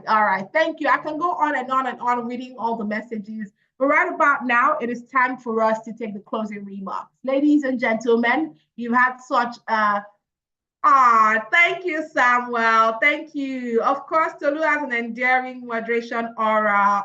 That's such a sweet message. Reading your nice feedbacks just makes my heart, melt. Someone saying I have an endearing moderation aura for an online event. If you now meet me in person, what are you going to say? All right, thank you very much. Ladies and gentlemen, enough. It's now time for us to, have the call to action and the closing remarks. We've gradually come to the end of such an insightful conference. Ladies and gentlemen, To take us on that is the Director, Lagos Business School Sustainability Center, the beautiful, the amazing, the gorgeous, the ever delectable, the one and the only, Oreva Ongene Atanya. Please, with your virtual resounding applause, let's welcome the beautiful Oreva to the microphone. Wow. Thank you so much, Tolu, with the aura, the vibe, the energy. Thank you so much, Tolu, for that introduction. And hello, ladies and gentlemen, my distinguished participants, partners, corporate sustainability champions in the room. From yesterday to today, it's been a very interesting journey. I am so grateful for your participation, for your support. I'm very glad that we achieved this year. As we draw the curtains today, this year's edition of the International Sustainability Conference, I'm really deeply inspired by the rich insights, the innovative ideas and strategies, action points and thoughts, and all the enthusiasm around how people can contribute. I think that really came out and stuck out for me throughout the conference this year. You've already had all the summaries of learning, so I will not repeat a lot of what our inside ISC Planning Committee members and chairs have summarized for you. But I want to say that these 2 days are really a testament in terms of the level of engagement, participants logging in from different locations, people registering from many locations across the world. We are so grateful that when the energy we put into putting this together, the collaborations, you actually do accept and actually engage with what we have put together for you. Despite the distance, despite the virtual engagement, I really feel like I'm in the room with the hundreds of people online. So we know that Africa stands as a crossroad. In our own country, if you are in Nigeria, that crossroad is even more delicate and volatile. But the challenges we face are enormous, but yet in many ways, they are opportunities to build anew, to build in a different way, to build something that is actually the Africa that we want. Going back to our theme for the conference about building Africa's future by integrating sustainability, equity, and innovation. I hope throughout these 2-day sessions, from the keynote speaker to the panel sessions, the insight presentations, if you attended the master classes, those were amazing and a beautiful addition this year. I hope you got something that will enable you to act as you go into your companies, your spheres of influence, your spheres of control, your spheres of interest, whether in a corporate organization, in your community, even something as little as your home and your estate. You can really make a difference using the learnings that we have shared today. This convening has reminded us that sustainable development is not just a distant idea. It's about even how we take our own solutions and apply them in a way that gives us opportunities to build a good future by doing right things today, whether as business leaders, whether as individuals, but overall as responsible stewards of all the resources that we are blessed with in our country and on this planet. To end, I want to really thank all our esteemed speakers. The detail, the enthusiasm, the level of preparation that must have gone into all you've shared. I'm really, really grateful for those of us who joined in, despite the time zone differences. You'll be surprised the country some of these our speakers are joining in from, adjusting their schedule to be able to participate in this. I am so grateful on behalf of Lagos Business School, our management team, the board. I really want to say a big thank you for sharing your expertise, your time, your knowledge, and your experience with us and our audience. I also want to especially thank our corporate partners and all the participating organizations. I can't even name all the names, but our core co-convening partners, the Global Reporting Initiative Africa, Nestle Nigeria PLC, Shared Value Africa Initiative, PricewaterhouseCoopers Nigeria. Thank you so much for supporting this work. Thank you for being part of this convening this year. It definitely made a difference. Thank you very much to our ISC Planning Committee and the most sustainable team ever, the LBS Sustainability Center team. All the hard work and all the deliberations and all the efforts, I think, have really paid off. Thank you so so much. I think the feedback, the responses you can see from our participants validates all the effort and all the work, the research that went into this, the putting the nights of brainstorming, all the other headaches that you had planning this with us. Thank you so much. I just want to say a big thank you to everyone for joining, and also remind us that please, you have learned. Some of us here have been to LBS programs this year. Maybe this is the first time you're attending ISC. Some of us have attended LBS programs years ago, and this year you've been attending ISC every year. We're very grateful. Please stay connected to the work we're doing. They'll be putting links in the chat box to stay tuned to our newsletters. Just like there are a lot of things going on in the ecosystem. While we understand that there are challenges in the economic climate that we're operating right now, there's so much innovation, so many good stories and good work that you can connect to make an impact. And that's one of the reasons we do the ISC, and we do it virtual so that as many people can be included as possible.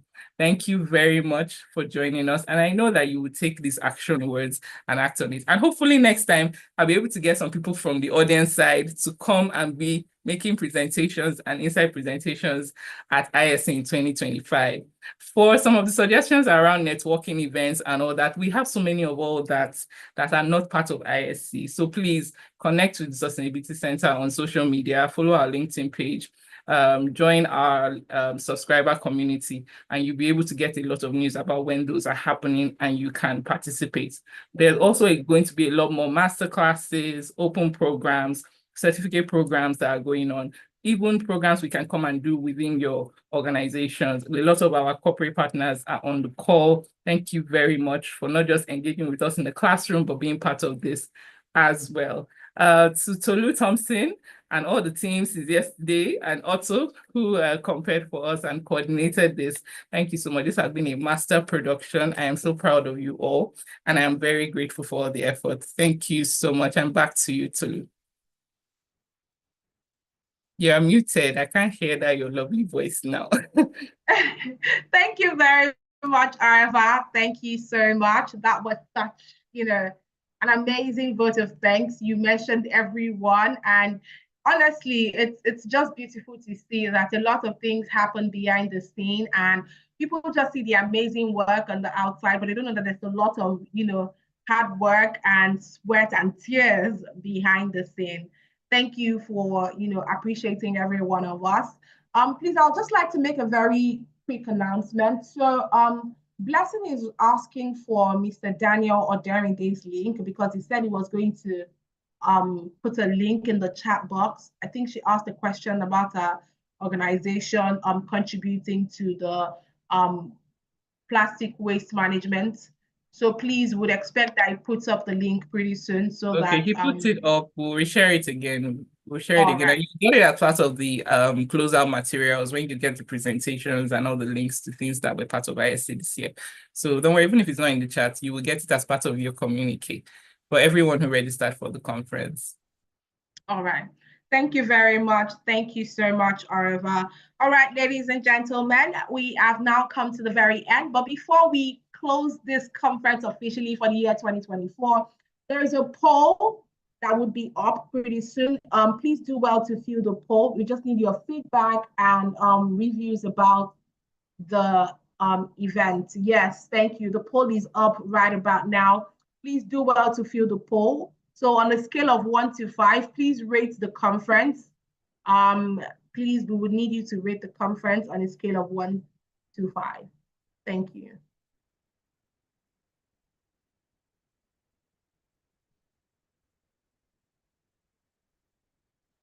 All right, so there are lots of questions here. Question 2, what topics will you want future conferences? What topic would you want, in future conferences? So just fill the poll and really love to see your answers. All right. Thank you for your honest feedback so far. Okay. Ladies and gentlemen, while we're filling the poll, I would like to make welcome to the microphone for the vote of thanks and the closing, Senior Associate Lagos Business School Sustainability Center, Abam Inyang, and another Senior Advocate at Lagos Business School Sustainability Center, Osanuwa Nwagbara. ladies and gentlemen, please, with your virtual resounding applause, let us welcome them to the microphone. Over to you, Abam and Osanuwa. All right. Hello, everybody. Hello, Abam, are you there? Okay. Yes, I can hear you, Osanuwa. Thank you so much, Tolu. Thank you so much, everyone. We're very elated, we're very excited, we're very happy so far with the outcomes of the conference, with the learnings, with the insights. I must say from my end, I am very speechless, and I'd like to hand over to Osanuwa to deliver the vote of thanks. Thank you so much. Wow, Abam is speechless. That's something you don't see every day. Thank you so much from the bottom of our hearts. Abam and I have been co-leads on planning this conference. We say thank you so much to our speakers. Thank you to our panelists, our moderators. Thank you to our partners, Nestle Nigeria, GRI, Shared Value Africa Initiative, PwC. Thank you to everyone. Thank you especially to our planning committee. Thank you so much for allowing us to dip into your well and extract a lot of knowledge and ideas on how to deliver this year's conference. Thank you, like Reva said, to the most sustainable team in the world. Thank you for working seamlessly behind the scenes to ensure a smooth running of yesterday and today's events. Thank you again to all our attendees. Without you, there really is no sustainability conference. Thank you for your active participation. Thank you for staying through. Thank you for engaging. Thank you for helping us to deliver this yearly. And thank you because of you, we're going to keep being better. So thank you, everyone. And please remember to fill out the evaluation forms. Let us have your feedback. Let us know how we can iterate and improve the conference to serve you better. We hope that after these conversations, you go to your various businesses with new insights and things to implement to move the needle in sustainability a little bit further. Thank you again, everyone, and enjoy the rest of your day. Thank you very much, Osanuwa. Thank you very much, Abam. Thank you to everyone who has been a part of the 2024 International Sustainability Conference. Just like our Osanuwa said, imagine we had this conference and you weren't here. There is no conference. So you actually make this conference happen. You actually make this conference what it is. And we appreciate your time. We appreciate your effort. I mean, it's a Friday afternoon. You could have been anywhere else. You could have been preparing for your weekend, but you thought to join us at this conference today. We say thank you. We appreciate you. We see you. And we hope to see you again next year, 2025. 2025 is going to be bigger. It's going to be much better. And thank you once again to all our sponsors, all our partners rather, and all our participating companies, and to everyone behind the scene at the Sustainability Center in Lagos Business School. Thank you once again. On that note, ladies and gentlemen, we have now come to the end of the 2024 International Sustainability Conference. My name is Tolu Thompson. I am a TV presenter and professional event MC. I hope to see you again next year. Thank you all so much. Yes, have a fantastic evening. And you can also, before you leave, you can just tell us where you're joining us from so that we know. Thank you all so much. Have an amazing day. Thank you.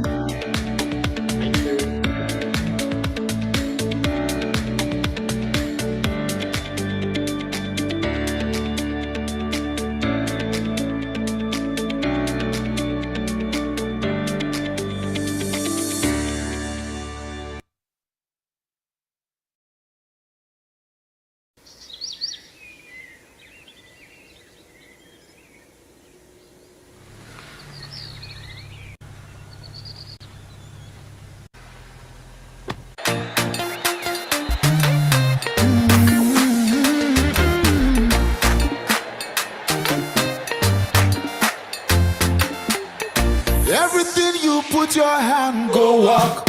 Your name go open doors. You self go be a boss. Amen. Amen. Everything you put your hand, go walk. Your name go open doors. You self go be a boss. Amen. Amen. Every hustler getting paid. Where the hustle go come the pay. Your own in no go take. Amen. If you don't find work, do your own.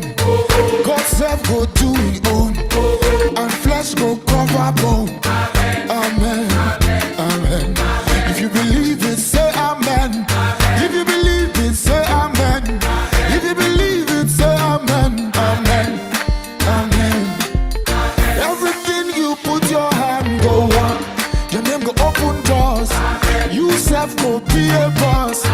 Amen. Amen. Everything you put your hand go up. Your name go open doors. You self go be a boss. Amen. Amen. Sister where one man sees until where they fight begin. One day you go born twins. Amen. Amen. They're not where don't losing job. Landlord come they do like God. One day you go be landlord. Amen. Amen. Good news go locate you. Watch and see it no go take. If you believe it, say amen. No. Amen. Amen. Everything you put your hand go up. Your name go open doors. You self go be a boss. Amen. Amen. Everything you put your hand go up. Your name go open doors. You self go be a boss. Amen. Amen.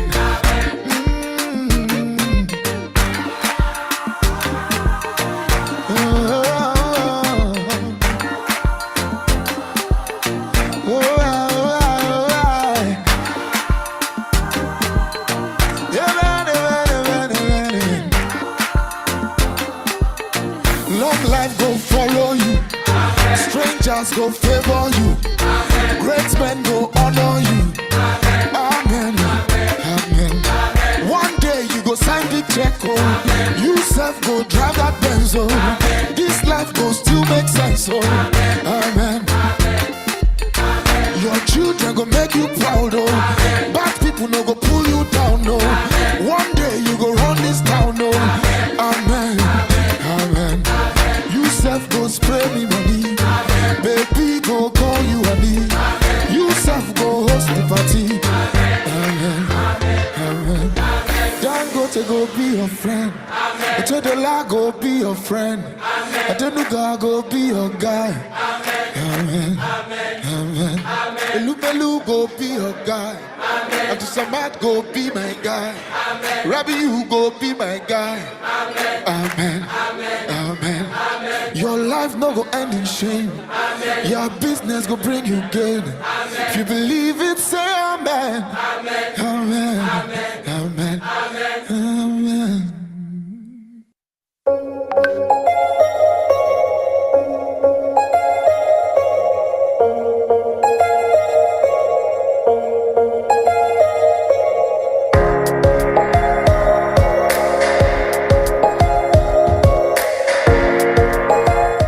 Well, it gives me very great pleasure to welcome you to the International Sustainability Conference. Today, I was asked to come and share what the company is doing in the space of sustainability when it comes to plastic, recycling, and so forth. The goal was to highlight three things. So number one, we have to consider the waste that's already currently in our environment. Number two was sharing the company's circularity strategy about how we envision the waste come in the future.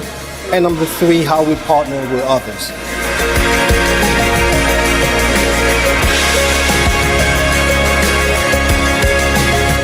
But we all know that SME is a bedrock of the economy. So if we don't have sustainable and affordable electricity for even the SMEs, we will have huge energy poverty in the country. Sustainability is the way forward, and that's the way to really protect our planet from the projected catastrophic effect of the climate and the planet. It's been an interesting conference because the topic innovation is something that most people, we talk about it, but we don't actually know what it means for many people. But to come to a conference whereby the practicalities of innovation in sustainability are really addressed by professionals in their field with very clear examples, it's actually quite important.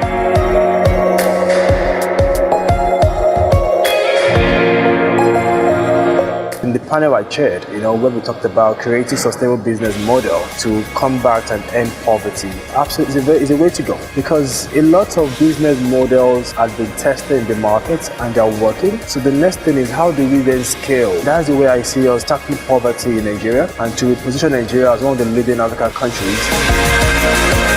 The whole idea was see how companies who are operating there can focus on the bottom of the pyramid, but actually